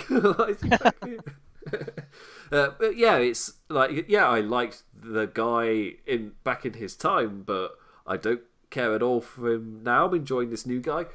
It's like, yeah, it for me, it's like the amount of storytelling that went into building up the Fiend, everything set up just to be Blair. And I mean, the WrestleMania builds used to be amazing, and they just haven't felt amazing in several years. Occasionally there's like a good story being built up, like, you know, Seth Rollins' injury return to face Triple H was pretty good. And, but for the Kofi. most part, Kofi, yes, Kofi was a phenomenal one. Daniel Bryan that they backed into on accident because CM Punk quit. Those are the three, and two of those were emergencies. But when they get to tell the stories they want to tell, oh god, they're just like, this is WrestleMania. This is your biggest season of the year. This is when people are paying attention. This is your biggest pay-per-view, and you're gonna do Goldberg versus Roman, and you think that's not gonna get booed out of the building? Okay.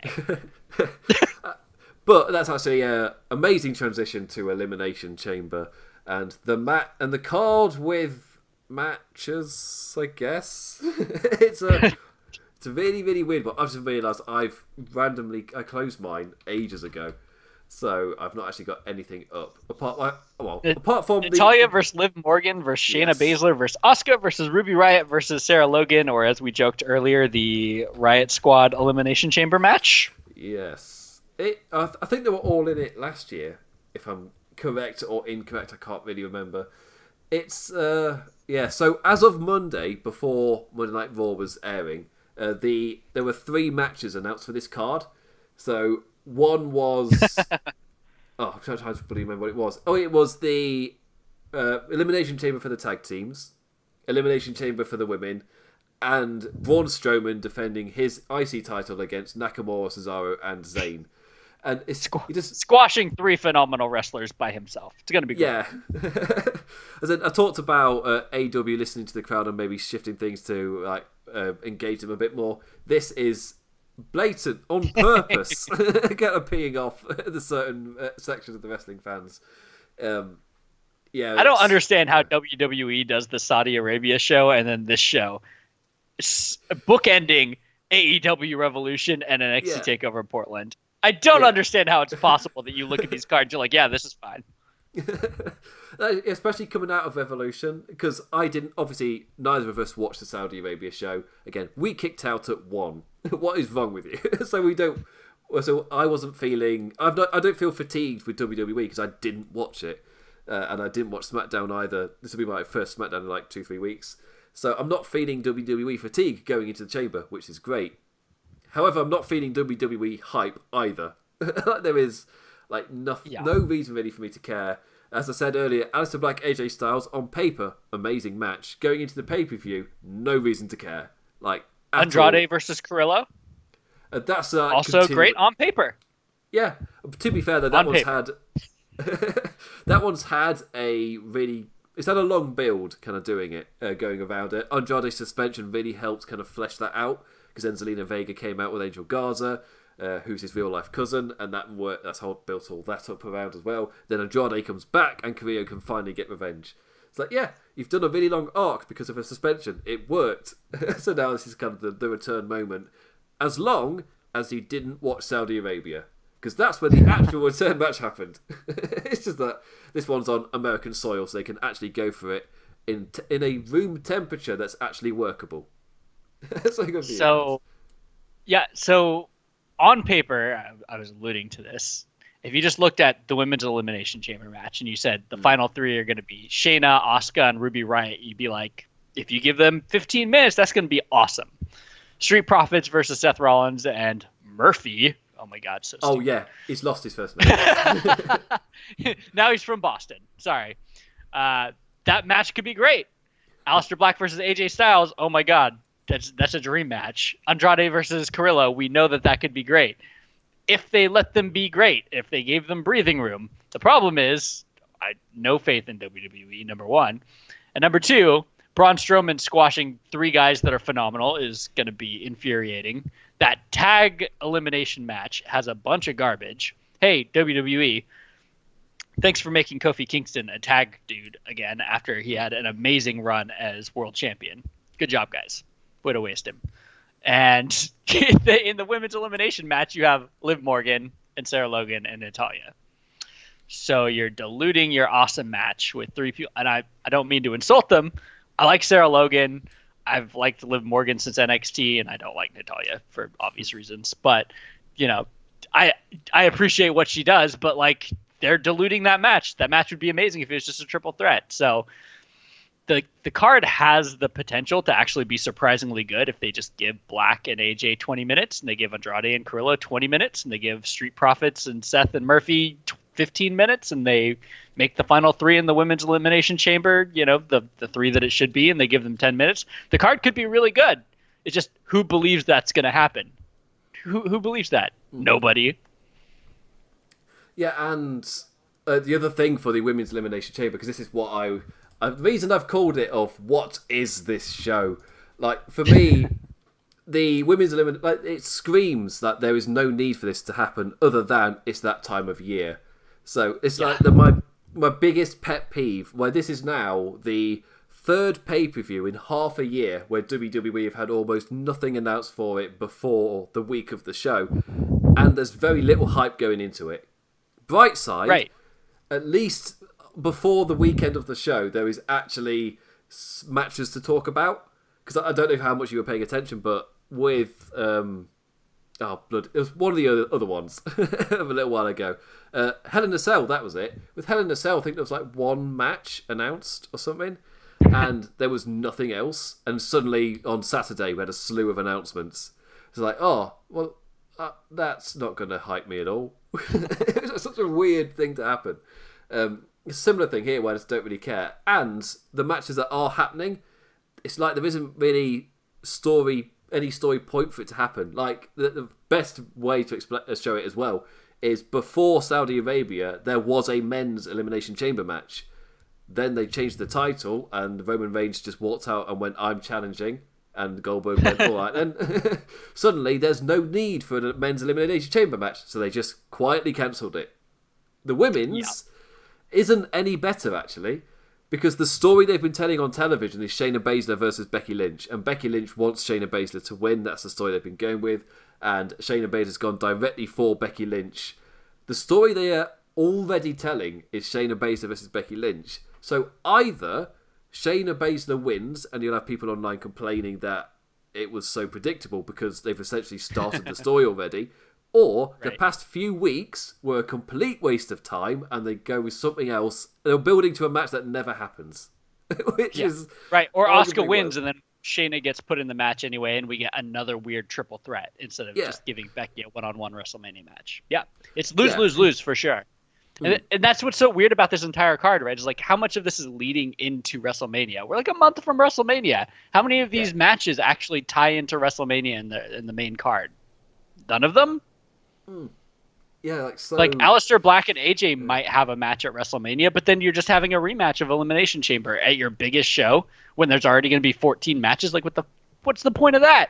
Everyone's already seen it. Like, these matches, other than, you know, literally being a number one contenders match, like, they don't tie into WrestleMania, which is a month away. Well, the AJ Styles tie-in is not great, but at least there is one. His entire thing on Monday Night Raw, that make it even worse for Aleister Black, where he had to go through Anderson and Gallows to get to AJ. The entire point of it was AJ Styles building himself up to face The Undertaker. So AJ Styles, who first in Saudi Arabia last week was pinned by The Undertaker after one choke slam. Second, on Monday Night Raw, Aleister Black beats Gallows, he beats Anderson, then he loses to AJ Styles to build up AJ Styles, because the point is building up AJ Styles for The Undertaker. So in Aleister Black versus AJ Styles on pay-per-view, the best part about it is that Aleister Black is not the enemy of focus in the actual story they're telling, it's The Undertaker. So in some way, The Undertaker keep might cashing come those out paychecks, and Mark. Yeah. So either he comes back at the show and does something, or it's a gong distraction, or I've heard people say as The Undertaker distracts Styles with his big gong, and his big dong, because it goes dong, doesn't it? Yeah. Do a full-on pun. I just realised you could do the full pun. And then Aleister Black hits him with a black mass. As long as you don't say he distracts him with his big dong ever again. Oh, I'll bloody make it a running joke. Or he'll come back. I'll make sure I get demonetized every single week. But yeah, so there might be a distraction, and Aleister Black wins. Again, the main story isn't Aleister Black, which is again a bit of an issue. But at least it ties to WrestleMania. It's not particularly a match I want to see because it's another person that I've kind of gotten bored of seeing. I'm ready for them to move on. They just don't. And AJ Styles Undertaker is the same as Goldberg versus Reigns, which... Okay, I can't put Fiend Cena in there. That's different. At least that one's tying into actual WrestleMania lore already. There's a reason for that one to exist. In the Fiend's character, there's a reason for him to go after Cena. It's just like the execution's been odd so far. But at least it ties in. But yeah, what's the point of this pay-per-view existing? Like, it's that time of year. To sell WWE Network. Yes, they need to hit the right amount, yes, yeah. Which they're talking about wanting to get rid of the network and put all their pay-per-views on like ESPN like UFC does anyway. So cool that you developed this network that, you know, has actually been pretty cool for like 4 years, and now you want to get rid of it. Or at least make it basically just a library of old matches and not a way for people to watch pay-per-views for $10 a month, which means you're going to have no subscribers anymore. Yeah, like the only thing that I do agree with, like as a business, is figuring out a way to jump off of the streaming apocalypse, the streaming service apocalypse. Like finding a way to jump off of that train before it actually goes full pelt off the cliff. At least they are looking into ways to expand it. Like I agree that is a wise move, as in the saturation is real, and with more and more services coming out every single year. That oversaturation, the feeling is definitely that as a consumer, it's there. You can't avoid it. There are too many services already with everything getting diced up and sectioned off. Especially as over here in Europe, where we're used to more consumer-friendly stuff, we don't particularly like the idea of everything gets sectioned off and you have to pay for each individual thing. Right. Like that's not really how we do things over here. Us dirty socialists. Must be nice. Must be nice, with your taunting. I watched AEW Revolution for $15. I literally did taunt 60 on Twitter, for the rest of us. I did taunt it on Twitter. I was just like, it really does hit home when I pay my £15. And you're there with 60. Yes. It's like, really, really, really does hit. And our free coronavirus tests. That's also good. I thought I'd misread it. Wait, you're allowed to test for that? Not here. Well, you are allowed, but when I read how much it costs, I was like, I must have misread that. I read $3,000. That's what I read. That's what I read as well. I was just like, that is both the most believable and I can't possibly have read that right kind of reaction. It's like, surprisingly enough, if you want to, solve a pandemic, getting people tested relatively quickly and easily and sharing that information, Europe's going to do pretty well on that because we can actually test people who aren't rich. We can test everybody. To American healthcare, it's a little insight in it as well. Like again, my brother's wife is from Utah. One of the big reasons she moved over here is just like, have you seen the difference in the healthcare? Like it is, it's just. I have a friend that moved to Germany, and exact same thing. Just like hearing the stories, where it's like, oh yeah, free healthcare. Oh yeah, public transport is great. Oh yeah, if you're sick, they don't even worry about your PTO. Just like don't come. We don't care. You like 3 months of vacation or whatever in France, and then it's just like. People talk about the American work ethic like it's a great thing, and it's like, no, we're all working ourselves to death for someone else. Like we're all like in all of the offices and things, we're already talking about what do we do if we do have to kind of shut down? Can we people work at home or not? And will everybody still get paid or not? Teachers. Over here it's everybody can get something called statutory. I can't really say the word at 3 a.m. Everyone will get pay. Apart from self-employed people, so that's like everybody will get pay apart from the self-employed, which is that puts a lot of people at ease because we've got a special unit called Cobra, and that's where like all of the where there's a big emergency meeting of the highest officials in the country, they all have a Cobra meeting, It sounds really cool and epic. And it's just old people sitting around a table talking. But we call it a Cobra emergency meeting. I think we call that politics. Oh, that's boring. A bunch of old people sitting around discussing the future. I mean, it is politics, but Cobra meeting. It makes it sound serious. A massive tangent we've just had, but I guess it's relevant with WrestleMania being in Tampa, of all places, where Tampa's been one of the big outbreak areas in America. There is a massive chance that it just doesn't... Well, and there's a massive chance it shouldn't go ahead, which could have an effect on attendance. But because A, it's America, B, look who's in charge, there is not going to be a countrywide ban like we've seen in Europe. If people aren't aware, Japan.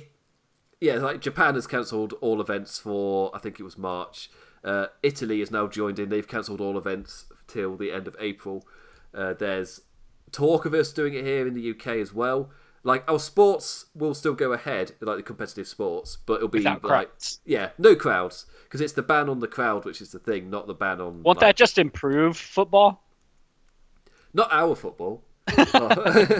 If you watched UK's wrestling shows, the singing and the chanting. Right. No, it'll hurt wrestling, but I mean. Oh no, those chants at the wrestling are from football. Like every one of them is taken from football. It's part of the culture. So all those. We didn't talk about NXT Takeover UK Ireland. Oh yeah, Dublin. So first off, interestingly, it's the same day as a really big OTT show, which is an Irish promotion. I think they're doing the show in the UK. Like mainland UK, and the interesting thing is OTT is yet another one of the promotions that WWE works closely with, and they're building a habit of running like these UK takeovers in competition with these promotions they're meant to be working with. It's really weird. Classic. The last takeover was exactly the same, and the one before it. So they've is this a coincidence anymore? Like, it's happened every time. Keep your friends close. Yes. So it's good, it's big, it's just really interesting. Like, Ireland's biggest promotion happens to be running a really big show that day. Like, that's odd. Like, for me, that another interesting thing in terms of running against stuff is what WWE have been doing with Evolve, where every time there's an AEW show, Evolve have a show, and that's on the network. And I feel like it's having less and less of an effect because people do not care. Like, because AEW is good enough to deserve attention. Yeah. Evolve just doesn't get covered. So it's on the network if you want to watch Evolve. But the majority of people were like, I'm going to watch Hangman drink some beer.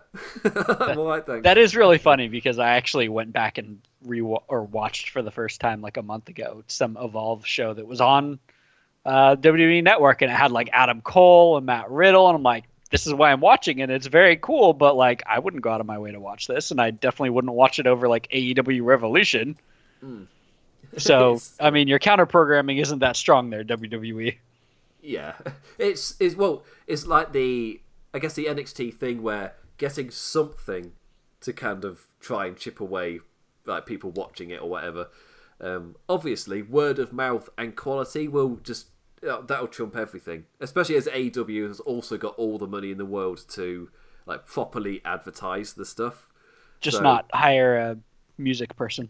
Yes, come on, Tony. Have you seen how rich your dad is, Tony? Just ask for a bit more for a musician. Apparently, his dad like really is like he was extremely skeptical when Tony was telling him with first name basis or Tones and Sadiq but when they were talking beforehand, he was really skeptical about what his son was doing. But apparently now he absolutely loves it and is fully behind. And just to put it in perspective, in case people don't know, Sadiq Khan is richer than McMahon by quite some margin. It's like... I think he owns the Jacksonville Jaguars, right? He does, yes. I guess the comparison is... I'm getting too political again. But this is purely on wealth. Bloomberg and Trump. As in, it's like the man who claims to be rich, whilst kind of more inheriting it, versus the man who is everything the other person claims to be in actual. For both the good to be and the fair, bad. Vince didn't inherit it. Vince got into the business because it was a family business, but he did build WWF from scratch. So Yeah. To be fair, that was all on him. But you're right. The wealth differential is astounding. Yeah. So they can hire a bloody musician is the point we're making. That's the point of this. But in terms of advertising, for example, with really strong word of mouth, which they currently have, you put that on top of strong advertising. Over time, like the idea of having NXT again, like me personally, I've stopped watching NXT in the same day as AEW. I now wait for it to go to the network and I'll watch it there. Again, it's different for me in the UK because I don't have BT Sport, so I have to wait a bit longer for things, for my methods of watching. But because BT Sport for me, methods of watching. Yes, yeah, just in case I'm not being blatant enough. But because BT Sport for me would cost £20 a month, so piss off, I'm paying £240 a year to watch WWE. Like on top of the 120 I'm already paying for the network. Like 360 a year dedicated to WWE. It's like, no, never. Never am I paying that. That is ridiculous. So yeah, NXT I wait for going to the network, and that works a lot better for me. AEW I want to watch like immediately, and I do get that on Fight purely for the column stuff and for the podcast, because we do get it on ITV over here, but it's like it's quite delayed, so I won't be able to watch it till like 8 p.m. And if anything ever came up, I wouldn't be able to cover it on the show. So I kind of just don't. But so NXT for me, it's kind of drifting off my main view schedule, and sometimes I've not watched it purely because I've like moved on to the next thing, or I've just not found the time to do it. Because again, life continues to exist. Surprisingly enough, even though wrestling is giving an insane amount to watch, like 9 hours to watch every single week, where to truly keep up with everything, you have to digest it all. Surprisingly enough, life still exists. You got to do stuff. So is this all your long-winded excuse for not having watched NXT this week? Well, it's not quite the same. So I no longer watch NXTs on a Thursday, so I was never going to watch it for this show. But that is also my excuse for not watching both NXT and SmackDown for the last 2 weeks. SmackDown, understandable. NXT, nope, inexcusable. Like, I enjoy NXT every time I watched it. I was just wrestle fatigued a little bit. I watch on Hulu, but I'm so disappointed that now that it's gone to, 2 hours? Like, they cut out, 2 matches. Oh, it's very frustrating. I thought it'd be like the perfect length for Hulu. That's odd. Yeah. But they only show 90 minutes of it or an hour. So they literally cut out the ads, which is great. And then they cut out 2 matches. So I didn't get to see Austin Theory versus Isaiah Swerve Scott this week. It's what the hell? I wanted to see that match. How am I supposed to watch that? And the other thing is, as you can tell, how we spent 1 hour and a half talking about Revolution with not that many wild tangents. As soon as we start talking WWE. It's all politics. Especially Elimination Chamber. We'd even rather talk about the television. Which tells me about the show. There's nothing about it appealing at all, really. With matches that either don't really matter, don't really lead into anything, haven't really had enough of a build to get... really, the only match I'm generally excited for is, I guess, Street Profits Rollins Murphy. But that's no more excited than... Like it was for Raw this week. I was like, oh yeah, that'll be a fun match. And it was. That's my level going into this. My highest bar for this show, I guess, is 2.5 stars, if I'm giving it that rating. For me, is if it gets to 2.5 stars, I feel like it might have exceeded. Because it's zero hype. So low to achieve that. Yeah. Going in with low expectations. Elimination Chamber normally delivers. The tag match, the last time they did a tag team Elimination Chamber match, it was amazing. To the point where I remember asking kids at school, I do supply teacher stuff. I don't know what's it called in America. It's not a supply teacher, is it? It's substitute teacher. Oh, that's not a very big deviation at all. Almost exactly the same word. Yeah, it just makes more sense. What is a supply teacher? That doesn't even make sense. Substitute literally means I'm substituting for the person who used to be here. We're essentially we're the teachers that are in storage, so you have to go and get us from the supply, and then so we're literally from the supply unit. But yeah, so I remember at the time of that other tag match, the kids would say, because sometimes you bring up WWE with kids because kids like wrestling, some of them. But yeah, one of the responses I quite often got was like, my favourite match is the tag team match, Elimination Chamber. Like they, at the time, because it was really exciting. It was a really fun match, and I'm expecting something very similar here. It's just I'm like from the high. It's just with Kofi in this match. And there's a likelihood that to kind of, like they did with Daniel Bryan at WrestleMania Silicon Valley, or WrestleMania Play Button, at that one, when they had Daniel Bryan in the opening match to give him something after the previous WrestleMania, even though they weren't going to like push him with like a singles match or anything.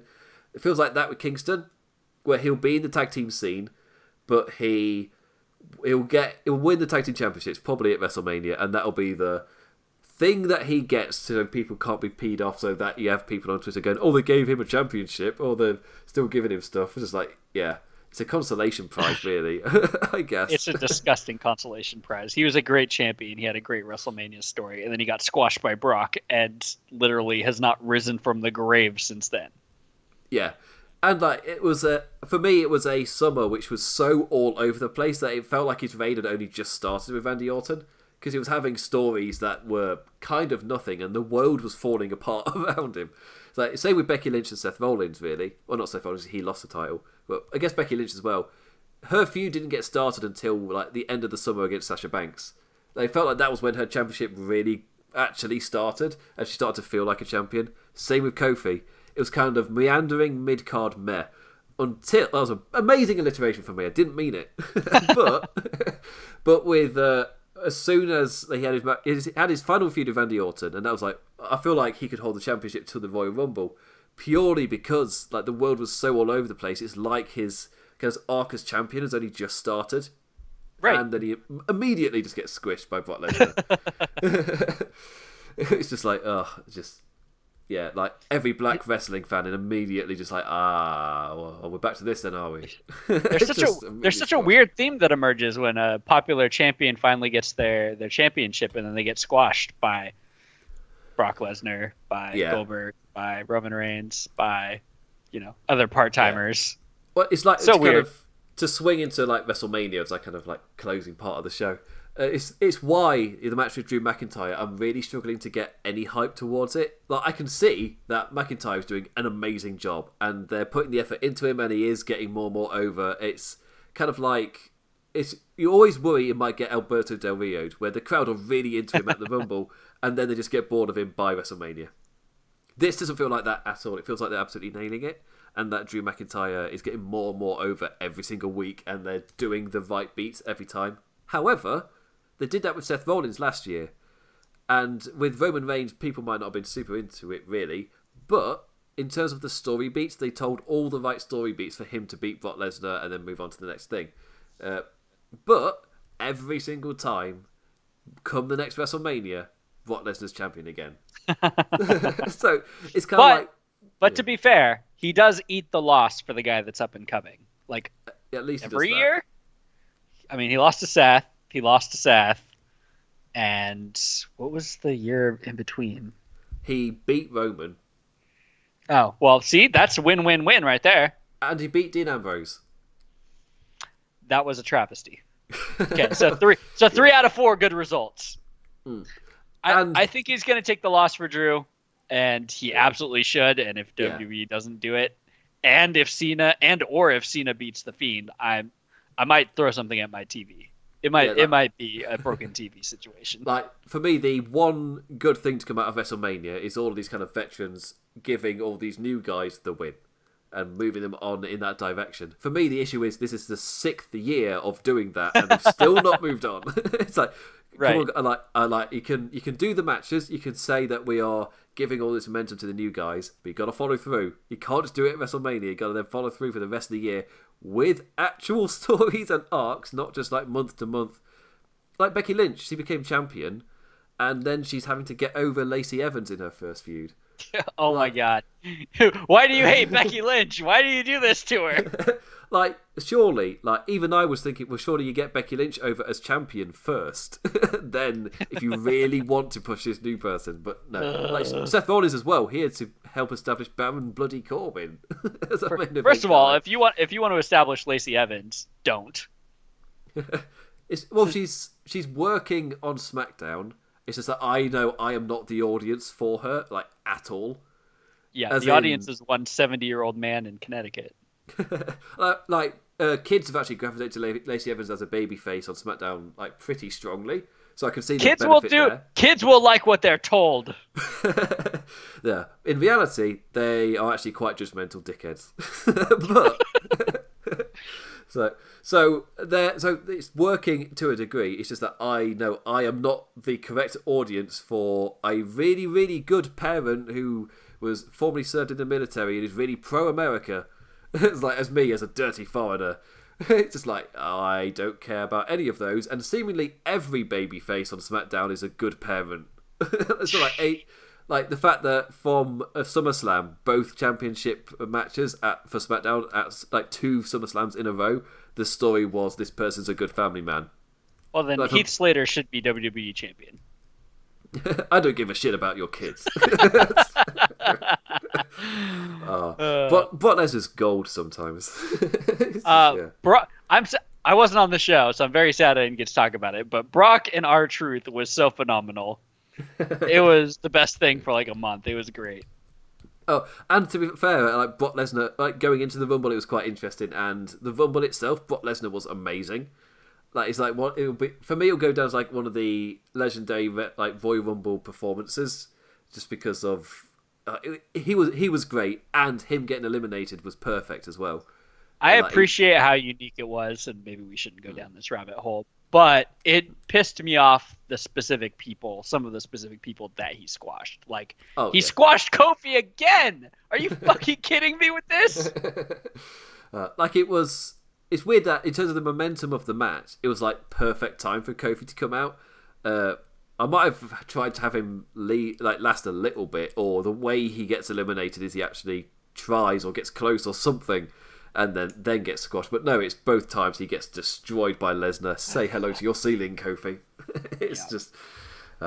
Bright side, the New Day podcast is great. I'm not surprised. Everything with New Day is great. I don't mean to keep plugging the official WWE podcast network, but... New Day good. Do you want to plug their version of Botchamania? Oh, wait, it's dead. I remember Mafu's response to that was just like, oh my god, are they generally going to try and run me out of business? And then he watched one episode. He's like, I think I'm all right, lads. Yeah, I'm not worried anymore. It's going to be fine. This is not... oh god, what is the fake wrestling they did? Southpaw. Yes, Southpaw. Yeah.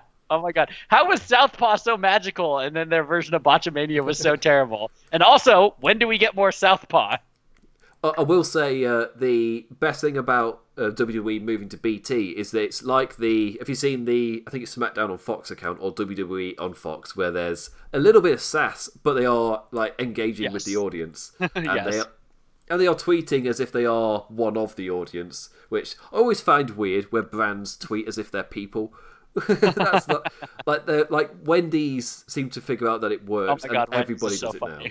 But now everybody does it, and it doesn't work for everyone. Like for the WWE accounts, be like, "Oh my god, what did we just see?" Like, and they did that tweet for the Eric Rowan spider reveal. It's like nobody was tweeting like that. The Fox tweet was funny about Davey Boy Smith, though. They're like, "Gonna be hard to get him on TV." I didn't see that. Yeah. Oof. But it was like, which of these Hall of Fame candidates do you want to see us interview live? And someone's like, Davey Boy Smith, and they're like, that's going to be challenging. Well, that's generally funny. It's dark humor, but like dark humor doesn't really have a place today, so it's nice when it pops up every now and then. Yes. It's just for a quick hello and disappears again. But yeah, the BT Sport one for WWE is kind of similar. Like I've forgotten the point I was trying to make now, but it does the sass. Yes. It's like, I got distracted by how weird it is when brands tweet like people. It's just like often a reminder: brands aren't your friends; they're just trying to sell you stuff. Corporations are people. The Supreme Court of the United States says so. I forgot about that law that went. I did. The other thing about Bern and I is we're both really interested in world politics. So, like the amount of times that it just kind of just drifts into random political It's funny stuff. how straight pro wrestling we were, and then how much little bits of politics have like drifted into things. And now probably like a fifth of the show has been us just on like tangents about Boris Johnson and Citizens United. It's all like we've talked about even wilder stuff. I say wilder, I mean further apart from our homelands. I'll say before. Not Dash Wilder. No, not Dash Wilder. Can't wait to watch them in AEW. Well, have you seen I guess it's still WWE, so it counts. I guess like random news I've seen. The I guess the trademarks little war that's going on with WWE and the Revival. I haven't seen a war. I've just seen the Revival trademarking like literally everything, which is great. But then so have WWE. They've been trademarking.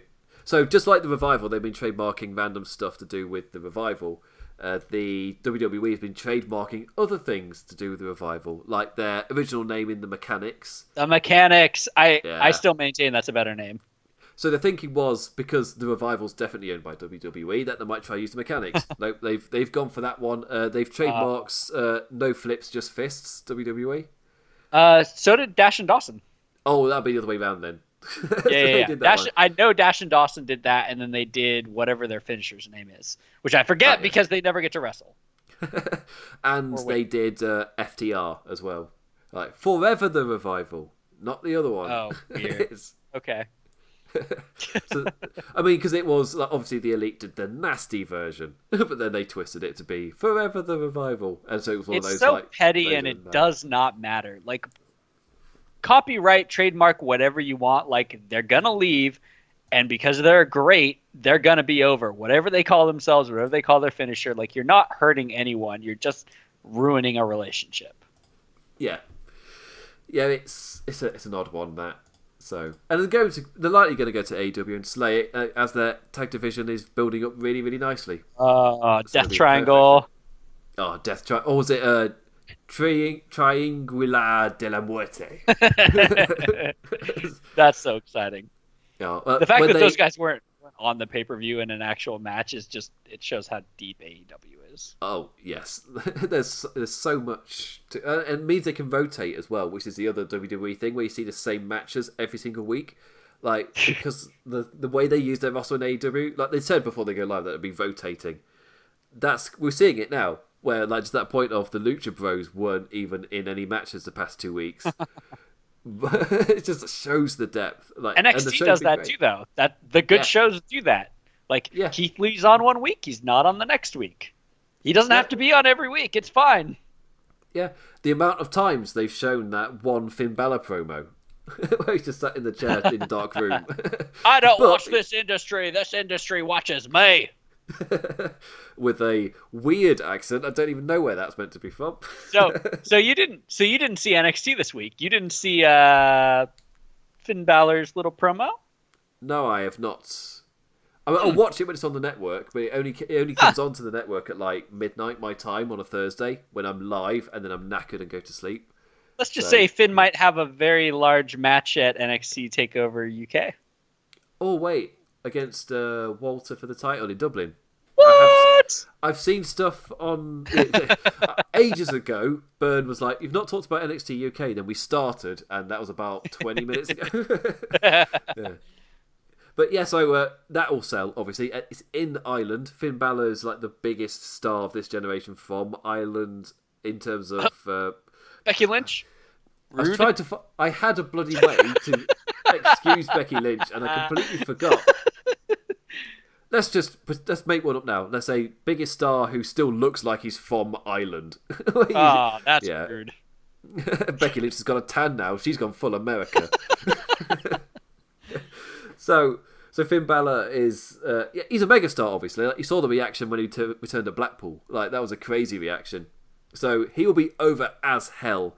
And his match against Gargano was an amazing kind of setup as well.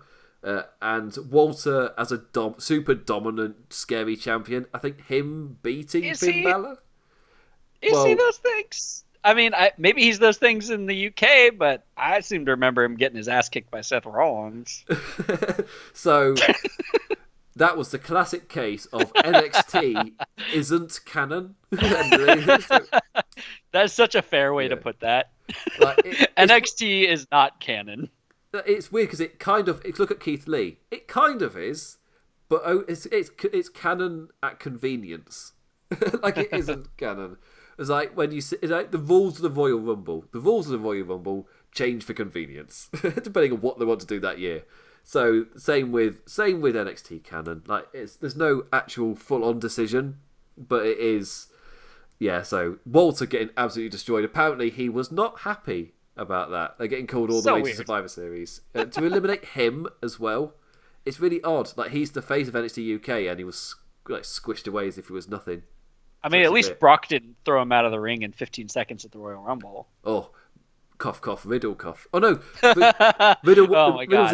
Riddle was even worse. It was bloody Baron Corbin, wasn't it? That was even worse. You know how excited I would be for Goldberg defending the title against Riddle at WrestleMania? Oh, I don't know if it will happen. Oh my God. Oh, find Roman another match. I need that match in my life. It's not a Vince declared thing. It's just. Yeah, it's yeah. Anyway, I'm getting pretty tired now, and I'm gonna. What? It's only like 3:00 over there. Oh, it's only 3:30 in the morning, and I've got to be up for Aftershock on Sunday. I've got to do it again. Sunday? That's like 3 days from now. Oh, but I've got to. I don't want to. So I'm doing this for you, lots of paid people. So I'll be going to bed relatively shortly and microwaving this plate of chips. Wow. Microwaved fries. Delicious. Oh, I know how to live with my microwave chips. So, as you can tell, Elimination Chamber this Sunday, we have like zero care for it, but I will be watching it live, tweeting about it, then I'll do Aftershock afterwards. It might be a really short Aftershock, but SmackDown will have some matches. The show will be 4 hours of nothing. It'll be fine. Before we go, for years, and literally today, like every time we have a show, we talk about doing live commentary over WWE pay-per-view. Aftershock is cool, but we've literally talked about figuring out how to mute commentary and just do live commentary ourselves on the matches instead, because it would be fun and it would be interesting. And if that's something that's interesting to people, like I would be totally down with giving it a shot, or Imp would do it with someone else. I don't really care, but I think it would be really fun. And for people who don't want to listen to Michael Cole screaming over matches and Corey Graves talking about his nonsense, like if you're interested in that, just like post it in the comments or email or tweet or whatever, just let us know. And because of the Laws of Pain YouTube channel, we can finally do it. We have the technology. Yeah, it's one of those things where Burn was like, "Oh, it'd be awesome if we could do that." And then in that short period of time of Burn like having that idea, we've seen like everybody do it. It's like, oh, but we want to do it. It's been a plan would do it better. So the idea is it's out there to do, and we can finally do it on Laws of Pain, so like a watch along kind of thing. I know Plan's done a watch along for single matches, but this will be like live as the event is happening. Yes, trying to get all that. It'll be relatively cool, and hopefully, because I know other places do it, and I know WWE has a habit of their bot on YouTube accidentally shutting down those streams, thinking that it's a live stream of the show. So, like, oh my God, we'd have to set up silhouettes like MST3K style. Oh, so good. Well, here I was thinking just bland Photoshop image. No. We got to do like the silhouettes MST3K style with like a shadow ring with like shadow wrestlers inside. Oh, so good. I can do that for all the match cards. To see what it's like. Anyway, so we might be doing that for a show. I don't know which one. I don't know if WrestleMania would be the mammoth one to test it on. Or... Yep, that's the tester. Big tester. We're going to do an 8-hour show as our test drive. Like, we know how to test drive while also being a little bit crazy. So yeah. But yeah, we're totally up for doing something like that. So Well, if I can arrange stuff with Burn, we can actually probably properly figure it out now. It's been a dream for years. Even if nobody watches, it's been a dream Literally for years. 4 years. Hey, that's how the radio show started. We started doing the radio show. We're like, hey, this would be fun. Probably no one's ever going to hear it. And then thousands of viewers later, like, people listen. It's crazy. Sometimes you just got to throw something out in the universe and it catches on. Yeah, like I hosted for Lords of Pain Radio, I hosted a 7 million listen special like last year. It's just like, that is absolutely crazy. To be fair, it's even more complicated now because I've not been keeping a track of the YouTube and the Spreaker numbers together. So I need to figure out what the actual totals are for the normal time because it's all over the place. I need to figure it out. And sometimes I don't have the time to actually upload it to YouTube, so that's even worse. It's all over the place. Anyway, I guess it's turning into a thank you to all of our listeners. Please get to us about stuff to do with this. I guess it's a perfect time for me to plug my crap. Follow me on Twitter at the damn Implicat. That's where you can get in touch with me with all the stuff we just talked about to get in touch with us without us saying how to do it. So you can get in touch with me. Yell at him about Becky Lynch not being Irish. She's betrayed the nation. She hasn't. She's awesome. So you can follow me on Twitter at the damn Implicat. You can read my columns I say every weekend, but I didn't post one last week, so I guess it's most weekends then. So it's because I realised I've been posting on a Sunday, and then I realised I was doing Aftershock for AEW, and I was just like, well, I watched SmackDown on a Saturday, and I'm not doing that.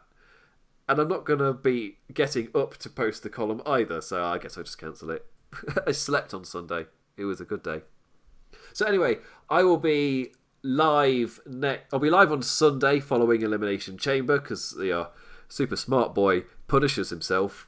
Then I'll be live next Thursday as well, where really for the past 2 weeks I've been so busy I've been going into Thursday with zero plans, and for the last 2 weeks in a row I have had somebody get in touch with me say, oh, do you want to do this and cover that? It's like, yeah. So last week I had Sir Sam. He hit me up about the New Japan Cup. Then the New Japan Cup got cancelled because of the coronavirus. So then we had to do an AEW Revolution preview. But that was another one where it's like, oh, I had zero plans. This week Burn was like, hey, I'm alive. I'm alive and went to take over. That's 2 weeks in a row. So I guess what I'm saying is, if you are somebody with podcast experience, hit me up. I have zero plans, it turns out. And I'm incredibly free. So I'll be back next week doing something with God knows who. It's basically what I'm saying. It'll be wrestling related, roughly, as you've seen with this show. Yeah, 60-40 at worst. Yeah, 60-40 at worst. Also, Burn is about sometimes. You can find him now and then in the columns forum. If not, he will find you. Probably not, but the next time you talk to me or hear me, we'll probably be on this show. So just let us know if you want to hear a live show. Otherwise, when I'm inspired, I will show up on the podcast, or when Imp is very desperate and needs a podcast partner.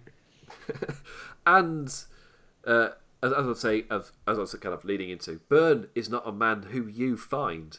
Burn will find you if necessary, if he deems it worthy. Which he never does.